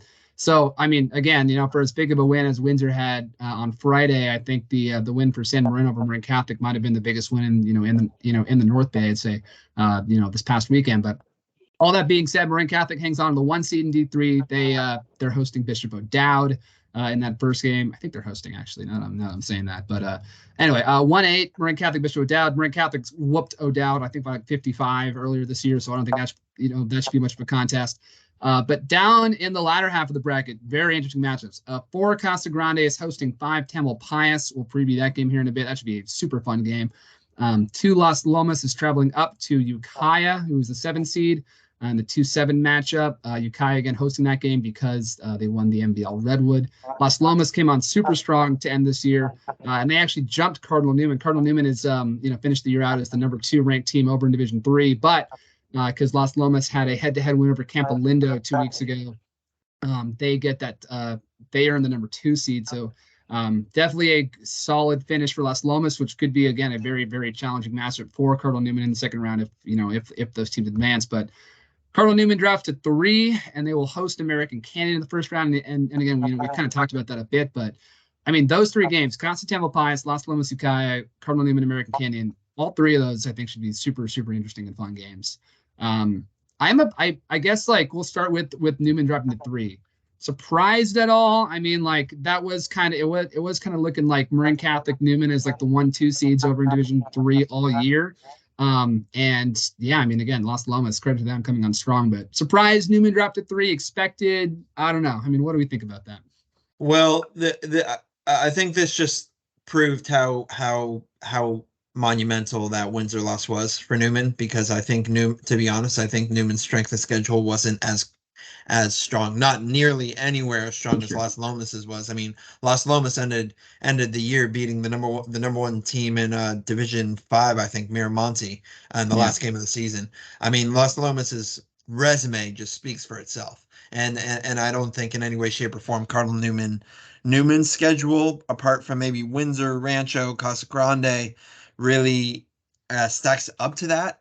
Although they started the year 9-0 and things like that, I just think it was the strength of schedule was the biggest thing here for the committee to decide between. And to be honest, if I were the committee, I probably would have made the same thing, because Las Lomas has played some incredible teams this year, especially picking up especially like Acalanes. They beat Campo Lindo. So I would say, like, when you first look at it, it may be a surprise, but when you look deeper into it, I think it's a lot more understanding than people would think personally. Yeah, I mean, I don't think there's that big of a discrepancy between their two strength of schedules, but I think that the one thing that really put them over the edge was that Campo win. I mean, they beat Campolinda, who, is the number one, or is a, they made the playoffs over in Division One, and they're a, perennial, contender every year. Now, again, early in the season, Campo had that weird tie against Windsor, but then for Las Lomas to to beat Campo, and then for Colonel Newman to lose to Windsor, I think that is kind of what kind of sent him over the top there. But yeah, I mean, we'll kind of see. I mean, I've heard a couple things about Las Lomas, like maybe not the biggest team ever, but they execute their stuff super well. They have a really good, I guess, RPO offense. They have really good kind of goal line defense. So I mean, again, assuming that again Colonel Newman gets past American Canyon, in that first round game, and Las Lomas beats Ukiah. Could be an interesting matchup there that actually might favor Newman, I'd say, as a 3-2 game. But once we get there, we'll kind of look more at it. But yeah, 100%. Jordan, anything you want to add here on the on Division 3? Yeah. Well, I'm just curious. I mean, if Cardinal Newman had beaten Windsor, how do you think that would have impacted seeding?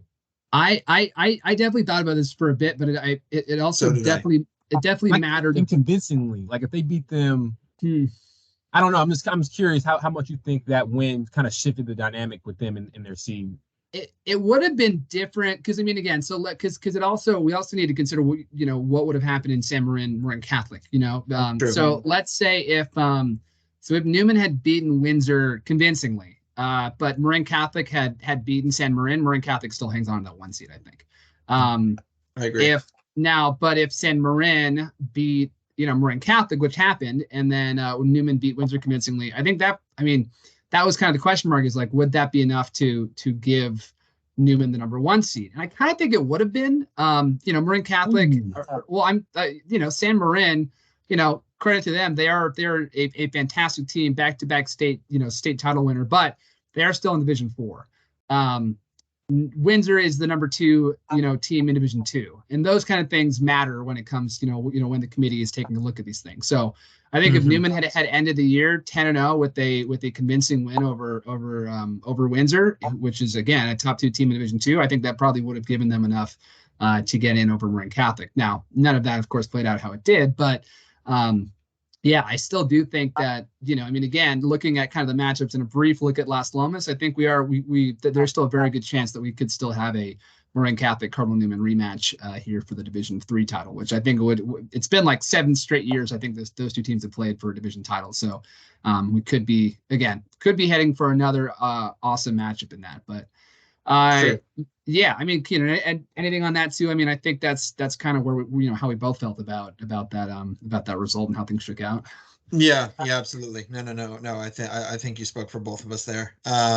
Although I mean, it just became so interesting when Las Lomas kind of was thrown in there, and they had all these big wins over Campo and stuff like that. It just made everything crazy. Like I remember I was talking to John Antonio Casagrande's head coach, and they were like, "Yeah, we thought we had the number 3 seed locked until they threw Las Lomas in there," and stuff like that. So. Yeah, but in terms of what you asked about, yeah, I think you spoke for both of us there. I think we kind of were on the same wavelength in terms of which results kind of played into the committee's decision there. For sure. Well, all right. So moving on quickly then through the last couple divisions, because we have not as many local teams kind of in D4, D5, D6, but Division 4, like we said, San Marin number 1 seed playing 8 Kennedy Fremont. The super fun matchup for us, like we kind of mentioned, is 4 Maria Carrillo versus 5 Petaluma. Petaluma playing at Carrillo on Friday night. 2 seed is Acalanes playing Mount Diablo. 3 seed is Vallejo, who's come on really strong this year, playing Del Norte or Del Norte. I don't know how to pronounce it, but Jordan, one thing you'll learn is that pronunciation is not a strong suit on this podcast. So we butcher names and teams all the time. So I got you. I'm probably gonna do the same. Yeah. But yeah, I mean, again, only real kind of local interest here is that rematch of Carrillo Petaluma. I mean, again, Carrillo kind of smacked Petaluma early in the season. It was 42-21, and it wasn't really that close. You were there too, yeah. Yeah, and it was a weird game because after that, both teams went in totally opposite directions. Like Carrillo lost their next 3 of their next 4, and then Petaluma won 4 in a row. And it was like, who are these teams? Like, what's going on here? And so now it's funny again because that head-to-head matchup, both teams again end of the season on very different paths, but Carrillo still gets the 4 seed over Petaluma because of the head-to-head matchup. So we'll preview it a bit more, but yeah, I mean, should be a fun game. Similar style teams. They played each other once before, so. Now we'll see it kind of a month and a half later with both teams probably a bit banged up through the regular season. And yeah, I mean, with the chance to go play San Marin, in the semis, which very, very tough draw for whoever wins this game. But yeah, what do you guys think about this 4-5 matchup over here? I honestly chuckled when I first saw it because I didn't believe it.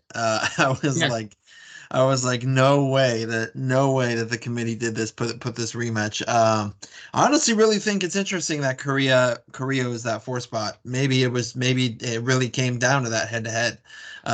Who the heck knows?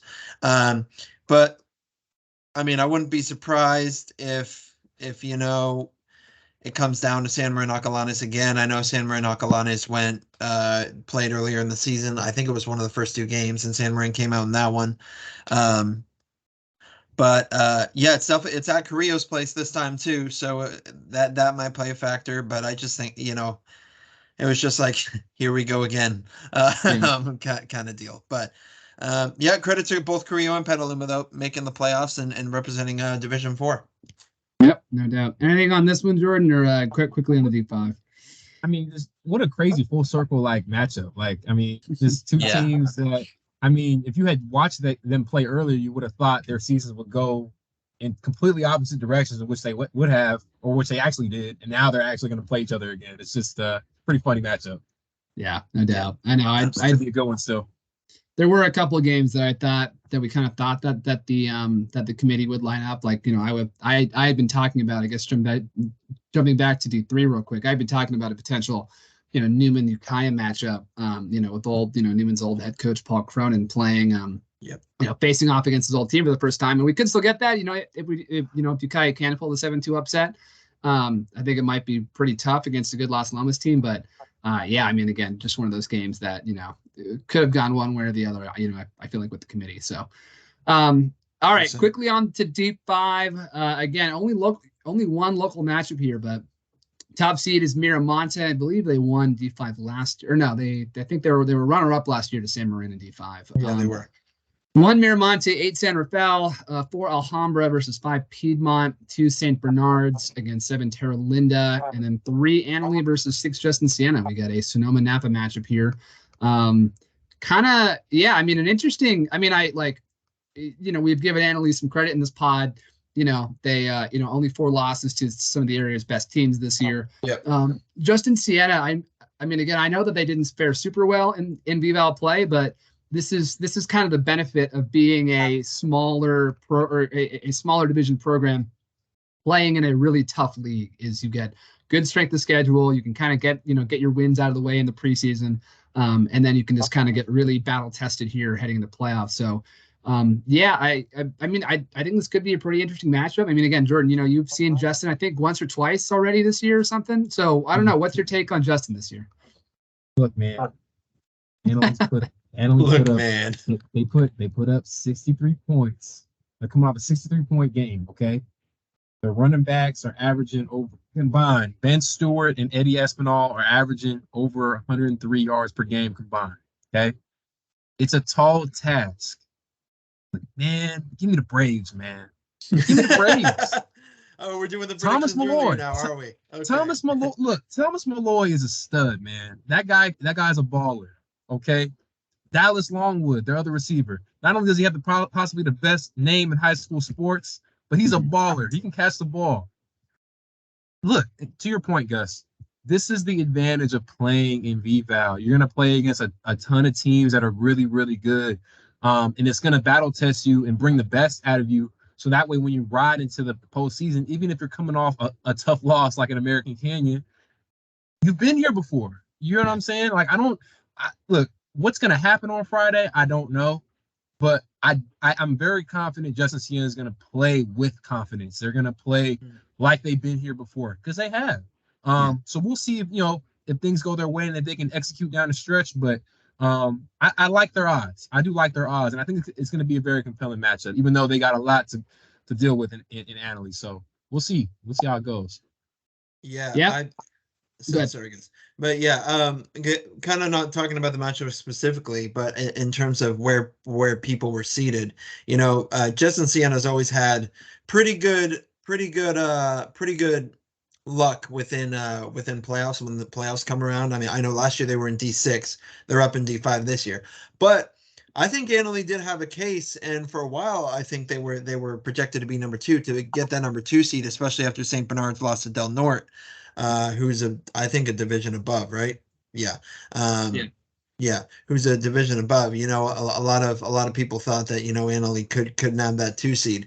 But I like this matchup too. I think it's a good matchup. It's a good first round matchup.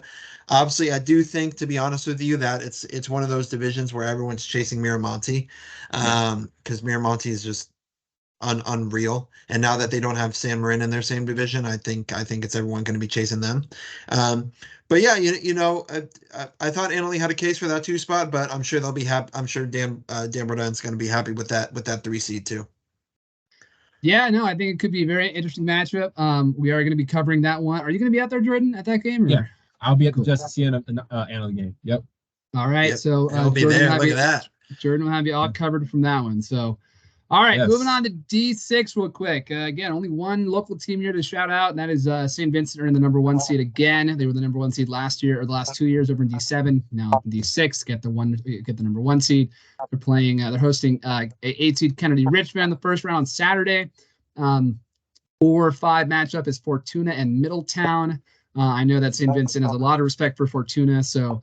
And they played once earlier this year, and I think St. Vincent had to win by 1 score late. So if Fortuna can force a matchup there, that should be a very interesting semifinal game there in D6. But Moreau Catholic takes the 2 seed, facing Arcata in the first round, and 3 seed is Salesian, a perennial small school powerhouse. A bunch of they actually produced a bunch of D1 talent for a small school that their size. They're playing 6 seed St. Mary in the first round. So not much, I'd say, really to kind of talk about this. I mean, St. Vincent has been, we've always kind of thought they'd be one of the top contenders, if not the top contender all season in Division 6.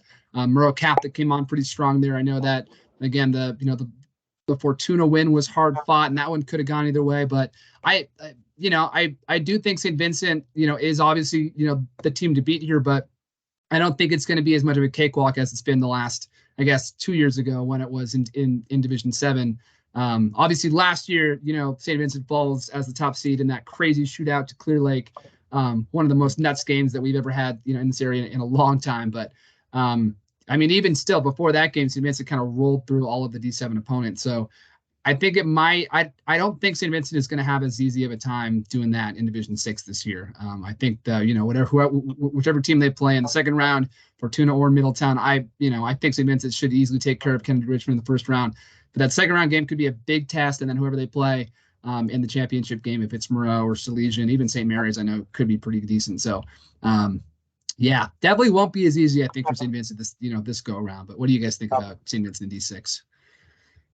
Yeah, no surprise for me. I mean, I think every week but one week Cal Preps had him, or Cal High, whichever one, had him predicted number 1 in Division 6.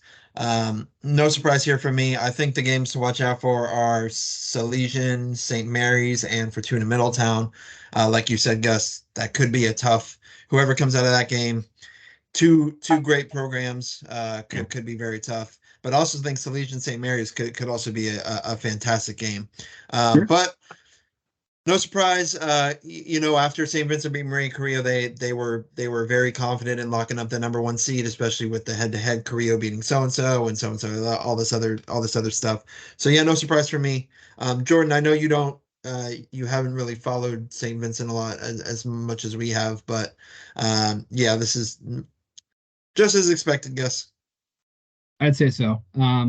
Well, Jordan, we can have you chime in here a bit for D7, but yeah, Division 7, number 1 seeds Clear Lake. No surprise there. They get a first round bye. Not enough teams qualified in Division 7, so Clear Lake just easily on to the semifinals. But yeah, the one local team, our Napa school in here is 4 seed St. Helena playing 5 seed Ferndale. We also have 2 seed Willits playing 7 seed Berry and Christian, 3 seed Kelseyville playing 6 seed St. Patrick, St. Vincent. St. Helena finished the year.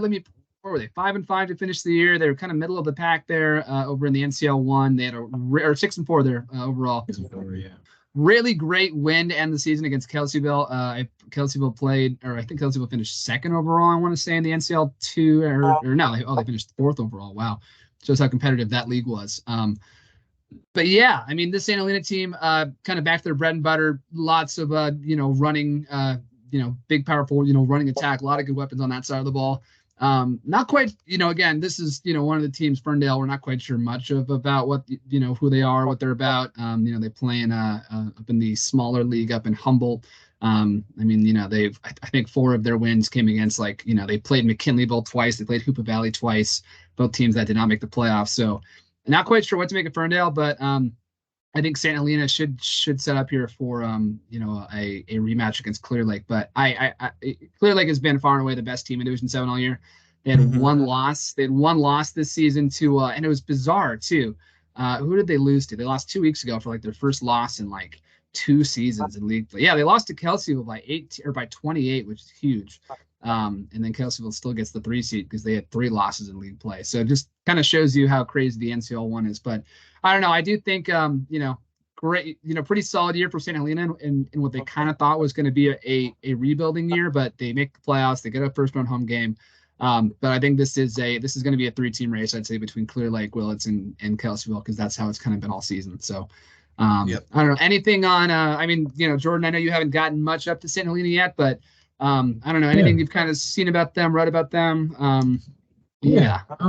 remember. Yeah, I asked you guys. Who I asked before the podcast if you guys heard anything about St. Helena. I think it was you, Gus. But from what I've heard, just from talking to coaches, St. Helena runs the ball. They run the football. Yeah. That's their bread and butter. I think their leading rusher, I think his name is Sam Beck, I think is. They have 2 Sams, but yeah. Yeah, I think it's Beck. Averaging close to 140 yards per game. They're nuts. They love to run the ball. So that's going to be their anchor going forward throughout this playoff run that they have. So that's really all I kind of have to add on with St. Helena. But it should be some interesting matchups here in D7 for sure. I agree. All right, last thing we'll touch on real quick is our Knights Rosen University Prep. Taking advantage of there's a new format for the 8-person playoffs this year. They're splitting it up into Division 1 and Division 2. Last year, the way that they had it done was they had they had an 8-team bracket for 8-person, and that just proved to be not a great idea because there were some scores like 97-2 or 92-7, some just crazy mismatches last year in that format. Taking 8-man Division 1 teams and facing them against 8-man Division 2 teams, not the best idea. So they've reformatted that playoff this year. So now they have just an 8-person Division 2 and an 8-person Division 1. Division 1 is going to have your Bransons, your Stuart Halls, your California School for the Deafs, all those teams over Division 1. But Division 2 is our Rosen University Prep Knights coming in at the number 1 overall seed at 10-0. They're playing Cornerstone Christian, the 4 seed in the first round. Other half of the bracket is John Sweat and Anderson Valley at the 2-3 matchup. Only a 4-team bracket, so only going to be 2 games in this playoff. I don't believe there's an 8-person state championship either, so I think they tap out after NCS. But RUP, I believe, has beaten all 3 of these teams this year. I know Cornerstone Christian Cornerstone Christian was their closest win by a mile. It was for sure. Yeah, no, they took care of Sweat. They took care of Anderson Valley pretty well, if I recall correctly. And then, Cornerstone Christian, I know, was a battle. And that was those were kind of the top 2 teams in the NCL 3 this year. So it should be a very fun matchup in the 1-4 matchup. But RUP, kind of like we said earlier, will have a pretty good chance to win a section title this year, like their 5th or 6th every year of football. Crazy. So very fun for them. It should be exciting to kind of see how they go. And maybe we can get out and cover one of the games because I don't think we've been out to cover anything yet. So give them some press. Yeah, exactly. Well, I'm just researching it now. That Cornerstone Christian game was 46-40. So yeah, pretty close. But yeah, I guess I know you talked about it last week too. Wanted to get out and cover RUP. It's that first round game is still Friday night game because it's at Tamales High School. I guess they're all playing. I guess they're all playing at neutral sites to open things up. I believe that's the case. Let me double check. Yeah, so they're playing at Tamales, and then Sweat and Anderson Valley are playing at Sweat. So Sweat gets a home game, but I guess Rosen University Prep, because they don't have any lights, I guess have to go down to Tamales. Cool. All right. Should we move on to our predictions / little previews here to round things out? Let's go with our week 11 prediction results, season records. Gus, you are 105-33. I am 104-34. Jordan, don't take those numbers too literally. We predict a lot of games. We predict a lot of games over the course of the season. Last week you were 9-3, Gus. I was 10-2. So I got a game over you last week. Thank goodness. Obviously the Cardinal Newman Windsor game and the Vintage Petaluma game we split. So whoever won that game and whoever picked the winner basically got it. We also split the Montgomery Annalee game. You picked Monty, I picked Annalee. Everything else we kind of did the same and we got the same results. But we are going to change things up a little bit for you folks now that we have Mr. Latimore with us. So we're going to clear slate for the playoffs. Everyone's at 0-0, and then at the very end of the playoffs, once everybody's eliminated and stuff like that, Gus and I will combine our records from the regular season and the playoffs, and we'll put it into a big poll and see who comes out on top. But Jordan, you're now part of the prediction crew, my friend. So if anyone comes mad at you or gives you some shtick for picking against the team, just don't take it personally. Gus gets a lot of it. But yeah, let's start with our game of the week. Obviously, Gus, you will be there. Number 7 Vintage at number 2 Windsor over there in Division 2. Gus, you have Windsor. I have Windsor. Jordan, you're sticking with the Crushers, man. Let's kind of preview this one a little bit, boys. Gus, you kind of already talked about it. Trap game for Windsor, possibly. Windsor rushing defense has been on point. That's what Vintage likes to do. But Gus, let's start with you. You and I are both going with Windsor. Yeah, I mean, I think this very much could be a trap game for Windsor. I'm going out to their practice tonight. It is Tuesday, November 7th right now. Going out to their practice tonight, do some game preview stuff, 100-yard walk, all our usual things for game of the week. But yeah, I'm going to ask about this being a bit of a trap game. I mean, coming off such an emotional high, last week, and then again, like I said too, playing a Vintage team that's coming and rolling, doing what they do well. They have some reinforcements up from JV, but I think at the end of the day, Windsor again kind of flexed their muscles with their with their rushing defense against Newman last week. I mean, 77 yards, far and away a season low for a team that loves to pound the ball. Vintage again, kind of same identity. And I think that Windsor just kind of at the end of the day is just too much talent and too much. Again, I think this is going to be a similar matchup to how Newman played. Windsor just, so hard to match up against with those guys on the outside. And I think Windsor is just going to, a big game from Judson, big game from Hayden, big game from Ananias. And I think Windsor wins this one, but I wouldn't be surprised if there's a bit of a slow start. I mean, again, I know Vintage again will come in fired up, underdog mentality, nothing to lose, on the road. I think Vintage could come out pretty quickly, and if Windsor's not, really fired up, ready to go, they might fall behind early. But I do see at the end of the game, Windsor just has too much talent and too much star power, and they win this game. So, yeah, Jordan, you're going with Vintage, man. You're sticking with your Crushers. Hey, Vintage. Look, last week. What happened, man? Petaluma Vintage, what happened? Vintage handled business. They handle business, and they're playing with momentum. They're chilling. Okay. Windsor's coming off not only probably the most emotional game, but it was one of the most emotional wins of their season, man. It depletes you, it drains you when you're in that kind of environment. You talked about it, didn't you, Keenan? Just about being there, that kind of spectacle of a moment. Look, man, and those kids handled it, and that coach handled it. But man, to duplicate that again, the amount of energy that kind of takes, the amount of man, look, man, bitches got nothing, they got nothing to lose, man, and they're riding high. I like their odds. I know Windsor got all this kind of talent and stuff, but I don't know. Vintage, they got the traditional, ground and pound game. They got two really good backs, really good offensive line. Man, I like Vintage. I'm just being real. I like Vintage. Fair enough. Fair enough. We'll see how it shakes out. All right, let's head on to our next game here. Number 6 Rancho Cotati at number 3 Granada, staying in Granada. Sorry, geez. Again, pronunciations. Staying in Division 2. You boys both have Granada, but I'm going with a little homer pick here. I'm going Rancho Cotati. Only due to the fact that,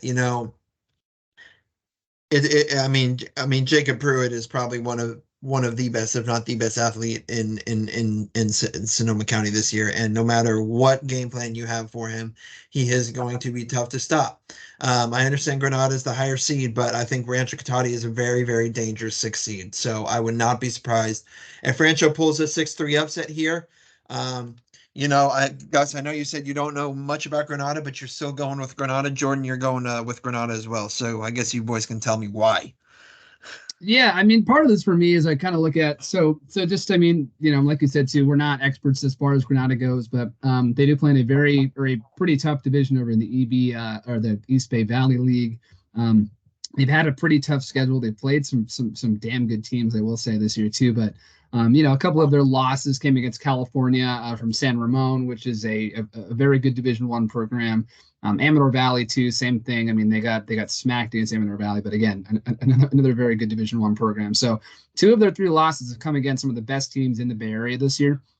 So that's why I kind of look at this as being I understand why they got the 3 seed or the 3 seed, and Rancho fell. Rancho, not a great loss against Redwood, obviously. They could have won that game. They didn't. Pruitt was banged up, against Newman and against Windsor. So definitely not a full strength. So I think that, again, this has kind of been, Jacob Pruitt has been, the deciding factor, in whether they win or lose this year. And I think if he is not at 100%, which, I know he's gotten some rest the last couple of weeks, against Monty, against Rancho. So I'd say he's probably close, as close to 100%, as he'll be for the rest of the year at this point.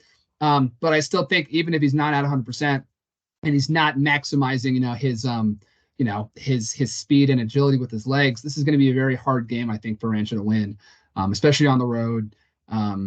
Just a not fully healthy, at his full potential, Jacob Pruitt will definitely kind of keep Rancho, I think, from reaching their potential here. So I would not be surprised if Rancho wins, but just kind of seeing how, again, a not 100% Jacob Pruitt definitely kind of keeps Rancho back from what they can accomplish in this game. So I'm going to go Granada for that purpose. But Keenan, like I said too, I would not be shocked if Pruitt, again, finally kind of returns to form and Rancho wins this game. But I think it will be a very, very tough challenge for them.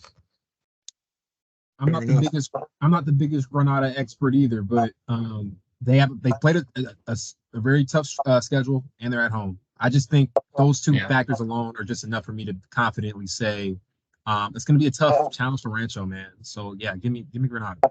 Part of this too, I will say, is that Granada has a very good quarterback in Quinn Boyd, 2-star guy. He has over 2,000 passing yards this year. And Rancho hasn't played a ton of passing teams this year. I know Redwood is a pretty good passing team, and they lost them. Annalie's a pretty good passing team, and I know they beat them, but maybe not to the caliber, obviously. And Windsor, I know, passes the ball a ton too. So that's kind of what I'm looking at as well, is seeing if that Rancho secondary is kind of up for the task of playing a very talented quarterback. So we will see. I don't think that unit has been super tested yet though this year, and will be a tough challenge on the road. Good team. So I'm going Granada as well. All right, sounds good. Okay, let's head over to D3 as we're rolling through these predictions here. Number 4 Casa Grande, number 5 Tamalpais, or verse number 5 Tamalpais. Sorry, Casa going to be at home. This is probably one of the more exciting matchups that we have on the slate, I think. Clean sweep here for our picks. We're all going Casa Grande. But there are some factors here, Gus, no doubt, and Jordan. Casa's secondary has been a strength all year long. We kind of mentioned it before, but I don't think they've faced a quarterback as talented as Tam's Braden Young, who's a Claremont McKenna commit. So their secondary is going to be tested, no doubt. The loss of Zach Herrera is tough, but Cade Ray seems to be fitting into that role very, very, very well. But yeah, I mean, lots of points could be put up on the board in this one, boys. Yeah, I mean, Tam, a couple numbers here. I mean, they're averaging, Braden Young has almost 3,000 passing yards in the regular season, 33 touchdowns, only 4 interceptions, 328 passing yards a game is what, Tam has been averaging. I mean, Young has passed for over 270 in all but 2 of their games. So, and then again, I mean, Tam's losses really haven't been a bad, I mean, they beat Redwood, in that, in the, that's a big rivalry game down there. Keenan, I know you're a bit, familiar with it, growing up in Marin, but yeah, I mean, again, their losses this year, they lost to Los Lomas by 1 point in overtime. And then, they lost to kind of the big dogs in the MCAL, Marin Catholic and San Marin, but, they put up 14 points against, Marin Catholic and 28 against San Marin. So this team can absolutely score. But Casa Grande secondary has been a huge strength of theirs all year. Home game again for the Gauchos. They're rolling right now. Yeah, so I think, like you said, I think this should be a super fun game. Another big part of this though is that Zach Herrera is going to be out. That could be a big loss, or it will be a big loss for Casa. But I think that secondary defense just matches up so well against Tam. But should be a super fun game. If you're not, if you can't make it down to Windsor Vintage, I'd say this is going to be a super fun game to go check out on Friday night. But I think that Casa defense is just going to be too much for Tam, and I think Casa takes it. Yeah. Jordan, anything to add there? Or no, I think Gus kind of hit it right on the nail. Yeah, I just give me Casa. Perfect. Just to reiterate, folks, before we move on, we will have coverage from Vintage Windsor and Casa Grande Tam, as well as this next matchup that we have going up. I will be at this one, actually. Staying in D3, number 3 Cardinal Newman versus number 6 American Canyon, Friday at 7 p.m. Gus and I are both going with Newman. Jordan, you kind of teased it a little bit earlier, but you're going with American Canyon. You're going with your Wolves. This is kind of a similar size versus speed matchup as they did as it was versus Windsor.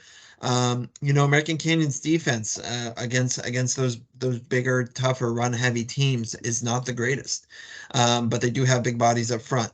For example, they allowed 256 rushing yards versus Vintage, 359 versus Petaluma, and they allowed good chunk of rushing yards, 3 first-time rushing touchdowns to Casa Grande as well. So that'll be the line is going to be a big factor again. Gus, you and I are going with Newman, but we'll let Jordan here talk about his Wolves and why he thinks American Canyon gets the upset. Make your case here, Jordan. Look, Trevor Hudson has built a culture, man. He's built a real culture, man. Those kids believe. Will they actually pull off this upset? I don't know if they really will. No one knows, but I know those kids believe, man. And look, yes, their defense is an issue. They give up a lot of plays on the ground. They can't tackle on the run. They just can't. But again, they are aggressive. They're gonna go all in on making those explosive plays. So I just think whenever your philosophy is that kind of identity where it's like, look, we're not going to try to be patient. We're not going to try to be conservative. We're not going to try to beat you what you do well. We're just going to take the ball, dominate possession, and just, do those explosive plays. I think you're always going to have a shot. And look, man, it's going to take a lot. They're going up against a really, really good team. But I don't know, being on the sideline, seeing them up close, up front, I just think they're going to have a lot of belief in them to pull this off, man. And you combine that with what Trev got, Trev's philosophy of being aggressive. I think they have a really, really good chance. I know it's not the popular pick probably, okay? But it's a pick that I'm very confident in making. Give me the Wolves, man. American Canyon. Let's go. I love it. I will say, out of all the kind of upset potentials, I mean, I do think that Tam Costa has some upset potential, if you can call a 5-4 matchup upset. But I do think American Canyon, there is a good shot that they have. And I'll add this, Gus. I mean, Cardinal Newman. I mean, they're coming off one of the, a pretty big loss. Like, and hey, just as Windsor. Hey, I picked against. Well, I don't think I picked against Windsor, but did I pick against Windsor? You picked Windsor. Maybe I did. Yeah, you did. Yeah. See, and they won the game. Yeah, they won the game. What do you think I have to say for people that didn't win the game?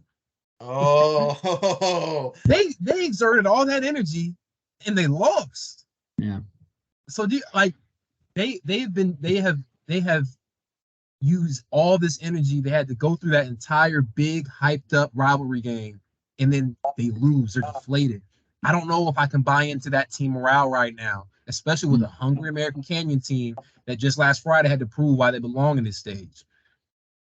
Give me the Wolves, man.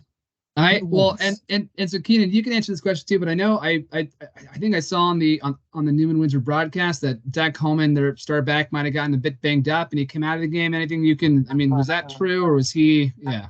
Yeah, I'm not sure what it was, but they definitely went away from the running game for sure. For almost the entire second half. I'm not sure of the details or anything like that, but definitely wasn't 100% after a little bit. So who knows? Could be just a knock, but who knows? Yeah. Who knows? But, well, I mean, that could be a big factor. I mean, like, I will say, I think you could probably put anybody behind that Newman line, and they'd probably go for 150. But I mean, Holman has been such a beast this year. I mean, strong runner, hard to bring down.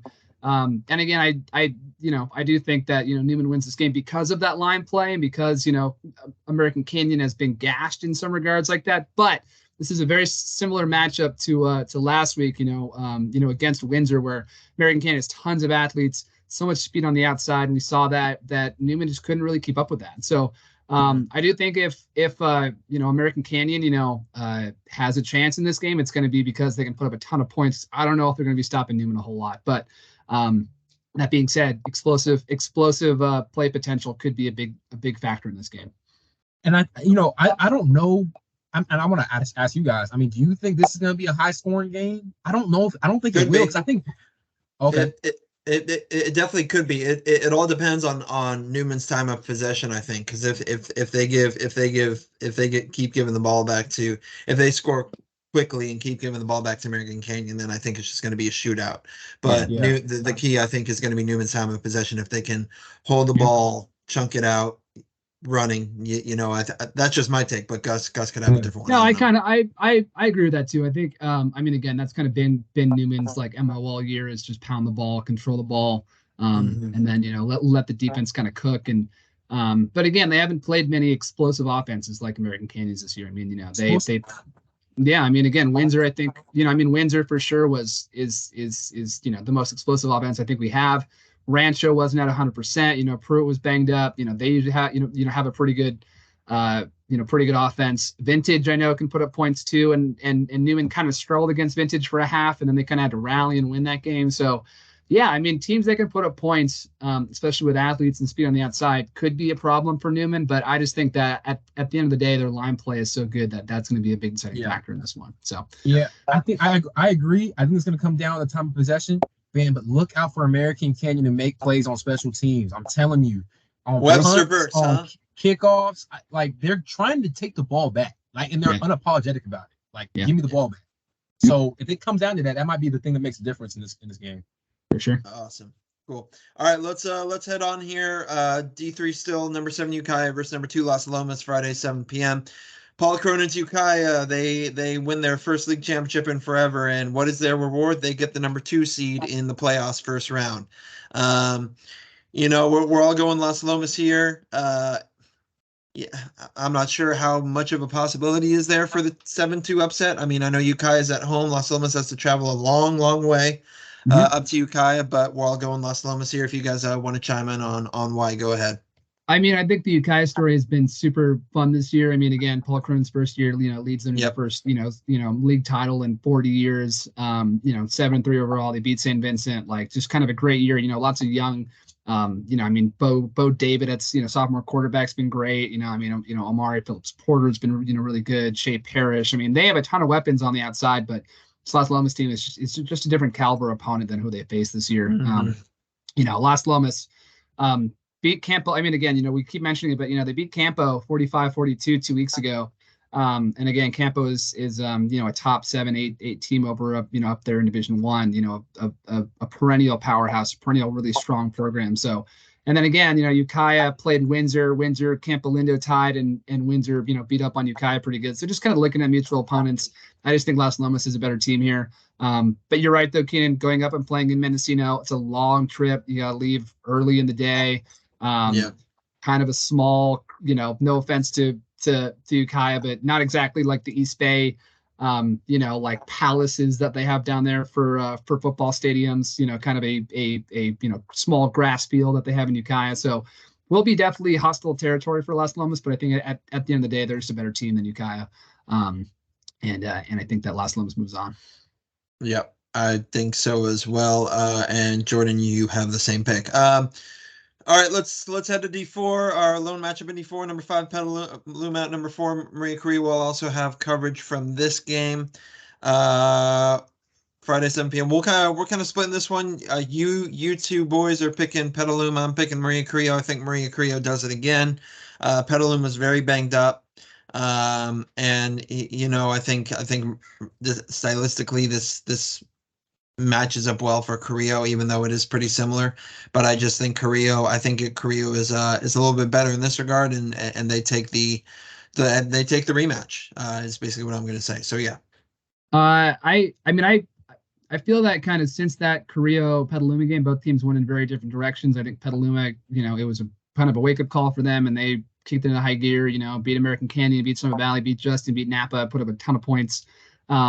And yes, I know that they are banged up, but I do think that when Petaluma is playing at its best, they are better than Carrillo. And I think in that first game that Carrillo and Petaluma played, they were not at their best. I believe it was 2 special teams touchdowns, a bunch of turnovers. I think again, if both teams play to their potential, I think Petaluma is just a better team here. So, I know that recent history would say otherwise, but I think Petaluma does take this because, again, when they're rolling, they're one of the best teams in the area. So, Petaluma in this one. Yeah. Sorry, Jordan, you have anything to No, I was just going to say, I totally agree. And I just kind of going back also to my point about vintage and just how much momentum matters in this time of year. I think, even though Petaluma, they're coming off that loss to vintage. Before that, they're playing some of their best ball. Yes, they are a little banged up. But I expect them to kind of come out on this one victorious and kind of complete this rematch matchup. So should be a good one. Why are you taking Carrillo though, Keenan? Yeah. Why am I taking Carrillo? They need some to get. They just need some to get back on track. I mean, they have been getting back on track. Yes and no. I mean, I know their last game was St. Vincent, which is always a tough task, but I just think Cooper Bluestone, Wyatt Olson, I think Carrillo's line has actually been playing pretty well. Dominic Kayed, I don't think they're going to overlook Petaluma again this time, but I just think that they're gonna know how to beat Petaluma. They've already done it once, and I think they'll do it again. So taking Carrillo in this one, but. All right, let's go D5. Jordan, you're going to be at this one. Number 3, Annalee versus number 6, Justin Sienna. Jordan, you're going to head over to Sebastopol on Friday.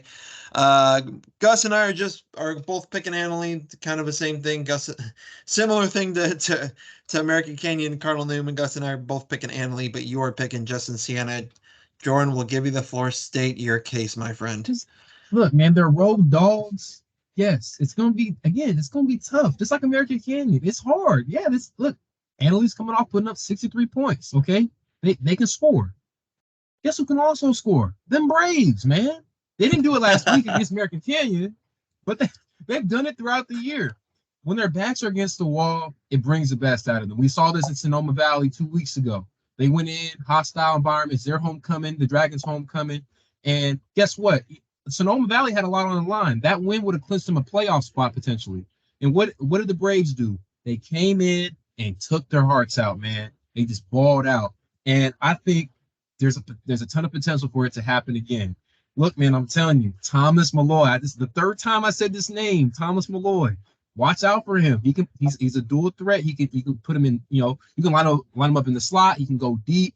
He can also play running back. He's going to be a very versatile weapon. He's going to impact how the Annalee defense is going to be reacting and playing Justin Siena. So I just look, history has shown us when this Justin Siena team has had their backs against the wall and they're the underdogs, they show up. And I expect them to do the same. And again, last week was last week. I expect them to throw that, in the trash, forget about it, and move on. They're in the playoffs, higher stakes, more on the line. I expect them to come out and be very, very competitive.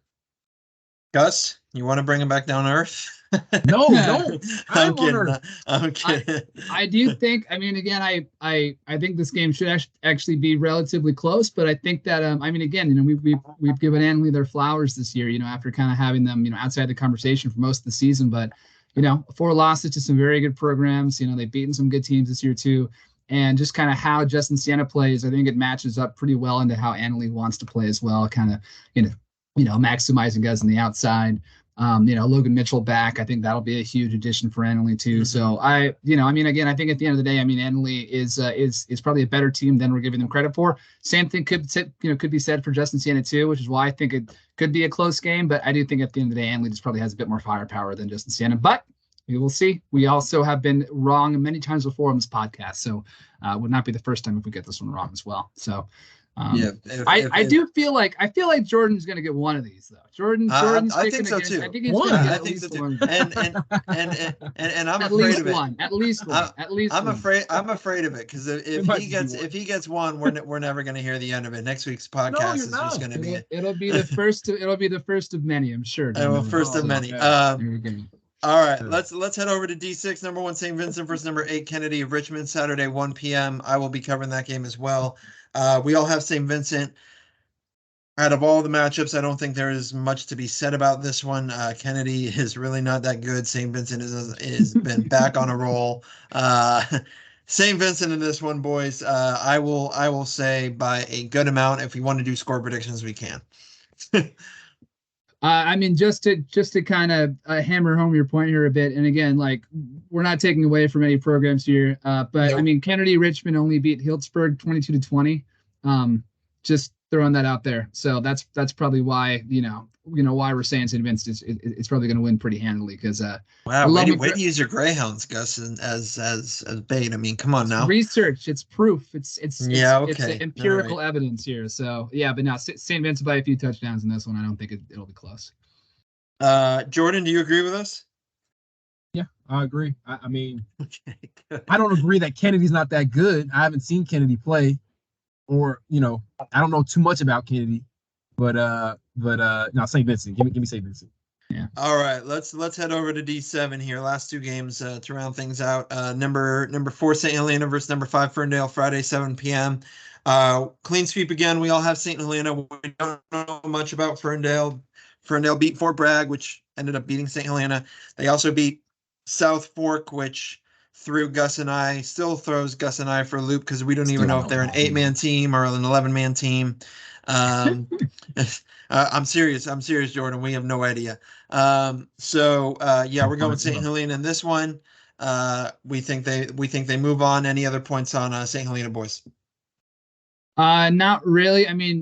So Jordan, that point though is so South Fork played like their first 3 or 4 games of the year were against 11-man teams, and then all of a sudden they finished out the year playing only 8-man programs. So I've never seen a team switch from 11-man to 8-man in the middle of the season, but South Fork did it. So all that being said, though, I do think I do think St. Helena wins this game. I think I know that Ferndale did beat Fort Bragg and Fort Bragg did beat St. Helena, but Fort Bragg really wasn't that great, and I think it probably might have been a St. Helena just kind of a letdown spot in that game. So St. Helena, I do think wins this game. I think that their rushing attack really works out well in this game. And then again, they're also at home. Ferndale again has to travel all the way down from Humboldt.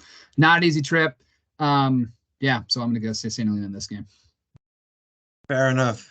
Jordan, anything to add or no? What do you think is the over if the over under for rushing yards in this game for St. Helena is at 150, what are you taking? Over a million times. Over a million times. Put it on the over. Lock it in. I was gonna say, I mean, you should have set that line at 250, and then I might have been a little more. I mean, they averaged 260 a game this year, so 150 is nothing for me. PD Prep Sportsbook. I'm just kidding. Let's start it. Get into trouble with that one, but yeah, no, exactly. Never. Don't do that. Don't do that. All right, let's round it out. 8-person Division II, number 1 RUP versus number 4 Cornerstone Christian, Friday 7 p.m. I said this point earlier in the pod, but it was the closest game RUP has had all year. Was the regular season game against CC. They won 46-40. I don't think it'll be that close this time around. I think RUP really takes care of business. They're number 1 seed for a reason. They're on an absolute roll. So RUP in this one. Gus, Jordan, you have the same. The story continues. I like it. Continues. I think that's where I'm at with it too. I do think this is a bit of a homer pick, but I would love to see Roseland University. You never want to be rooting for the teams that you cover, but it's just you want to root for the fun stories, and seeing a program thrive like this, so young in it, in its existence is really, really cool to see. And I think if they win and they go to a section championship game next week, that might have to be our game of the week. So would be the first ever. Would be the first ever 8-person game of the week, and I think it would be well deserved because they're playing for a section title. It'd be pretty awesome. So again, maybe we'll see if that'll happen. I think Cornerstone Christian might be the hardest team that they'll play throughout the playoffs right now, but so definitely a tough draw for the first round game. But I think RUP got it done once. They can get it done again, and I think that they know what's on the line here. I know that DeJuan Megan said after their game last week, he's like, we came out tough, fired up. The kids wanted that undefeated season, and I think they're probably going to want a section title even more. So that want is going to be there, and I think that RUP, especially neutral site game could be kind of funky, but I think RUP does win this game and goes on to play for an NCS title game. I think so as well. All right, that rounds up our football stuff for this episode. Thank you for bearing with us through all of that. Had a lot of stuff to get to. A couple things I want to talk about before we head out of here. Obviously, volleyball. We have 3 teams in the NorCal playoffs. Justin Sienna, Cardinal Newman, and Windsor. They will get their playoff campaigns off to a start today, which is Tuesday. You'll probably be watching this tomorrow, so you probably already know the results of that game. Justin Sienna and Cardinal Newman in D3, Windsor top seed in D2. So we'll see how they fare. Gus, Jordan, anything else on your dockets? Gus, maybe cross country, something like that. Do you know? Yeah, real quick, because I got to get out of here actually right now. But fun wrap up at the NBL cross country meet last week. Maria Carrillo won the NBL Oak Championship races, but because of how the regular season played out, Maria Carrillo shared the boys' title with Santa Rosa, and they shared the girls' title with Montgomery. Carrillo again, they're looking really good heading into the postseason. Freshman Ashlyn Mallon, who's Julia Stamp's daughter, starting to really improve on her times. I think she improved by like 40 seconds this week. From the last time that she competed against Montgomery like 2 or 3 weeks ago. So she's coming on strong. Carrillo as a team is coming on super strong. Heading into NCS in November 18th. That will be over at Hayward High School. I think I'll try to get out there for some coverage as well. That should be super fun. And then shouts out to Annalie too. The boys and girls went undefeated in the NBL Redwood, and then they both also won the NBL Redwood championship titles too on Thursday. That was so. That's kind of all I got for cross country. Girls golf is wrapped up. I know boys water polo just wrapped up as well. I think Newman just lost in the second round or something, but great season from them. We're winding down. Only 3 volleyball teams left. Football teams are going to start falling by the wayside here this week. We're heading. We're getting closer here to Thanksgiving. I would imagine that we're going to have a couple football teams still playing. Into Thanksgiving weekend. And then basketball is coming up right around the corner here too. But on that note, actually, I should throw it over to Jordan here real quick. But Jordan, I know that you just wrote a little preview on Prolific Prep the elite basketball academy over there in Napa.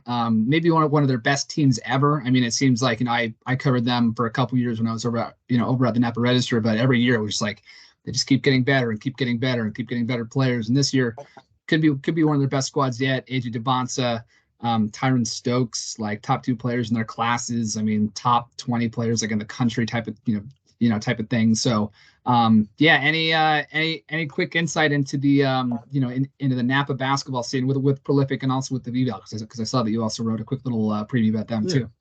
Yeah, 100%. Well, VVAL is getting here pretty soon.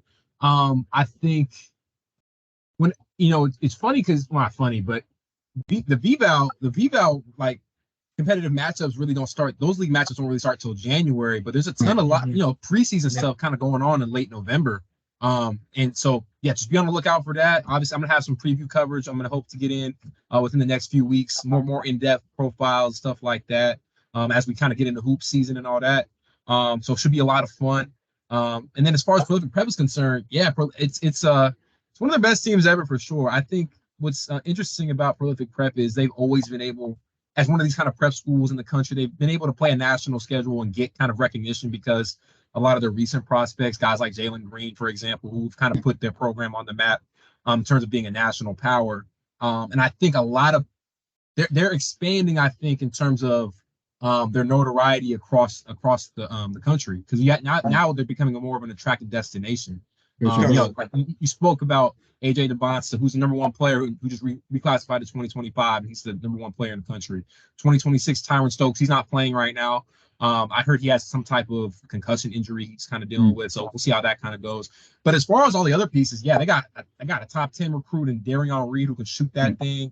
They have a really, really good point guard, and Michael Williams, who just committed to St. Mary's. They have a really, really complete team, really complete roster. So it's going to be interesting to see how they kind of fare as the regular season kind of commences and stuff like that. And I think they should be back in a couple weeks for another home series weekend. So this past weekend they just played against TMG Academy, and that was pretty interesting. A lot of NBA personnel were there, a lot of agents were there. So obviously, they're a big spectacle kind of a team. So it's going to be kind of interesting to see what they kind of do with all that spotlight and all that pressure on them. And that's something I kind of talked to the head coach, Ryan, about, just kind of dealing with all these different distractions, all these different people kind of, analyzing them and talking about them, how much that might have an impact on young kids like them trying to develop and get better. And it seems like they're handling it well, and we'll see how they kind of handle it going into the regular season. Yeah, I remember a couple years ago when they beat on national television, they beat LaMelo Ball at Spire. When he was at Spire Academy. Yeah, and they beat them, I think, by 20 or so, like on ESPN, and everyone's like, "Holy cow!" Like Prolific Prep, like you're the like what is this program? And like they had been on the radar for a while, but after that win, their kind of notoriety went crazy. So. Yeah, I mean, since then they've just been churning out guys left and right. D1 talent, NBA talent. I mean, AJ DeBonsa was a guy who was doing workouts with like LeBron and Steph and stuff this offseason. Like, one of the more hyped prospects I'd say in the last couple of years. So, and he's playing right here in the North Bay in Napa, which is kind of crazy. But yeah, only a couple home games for them this year.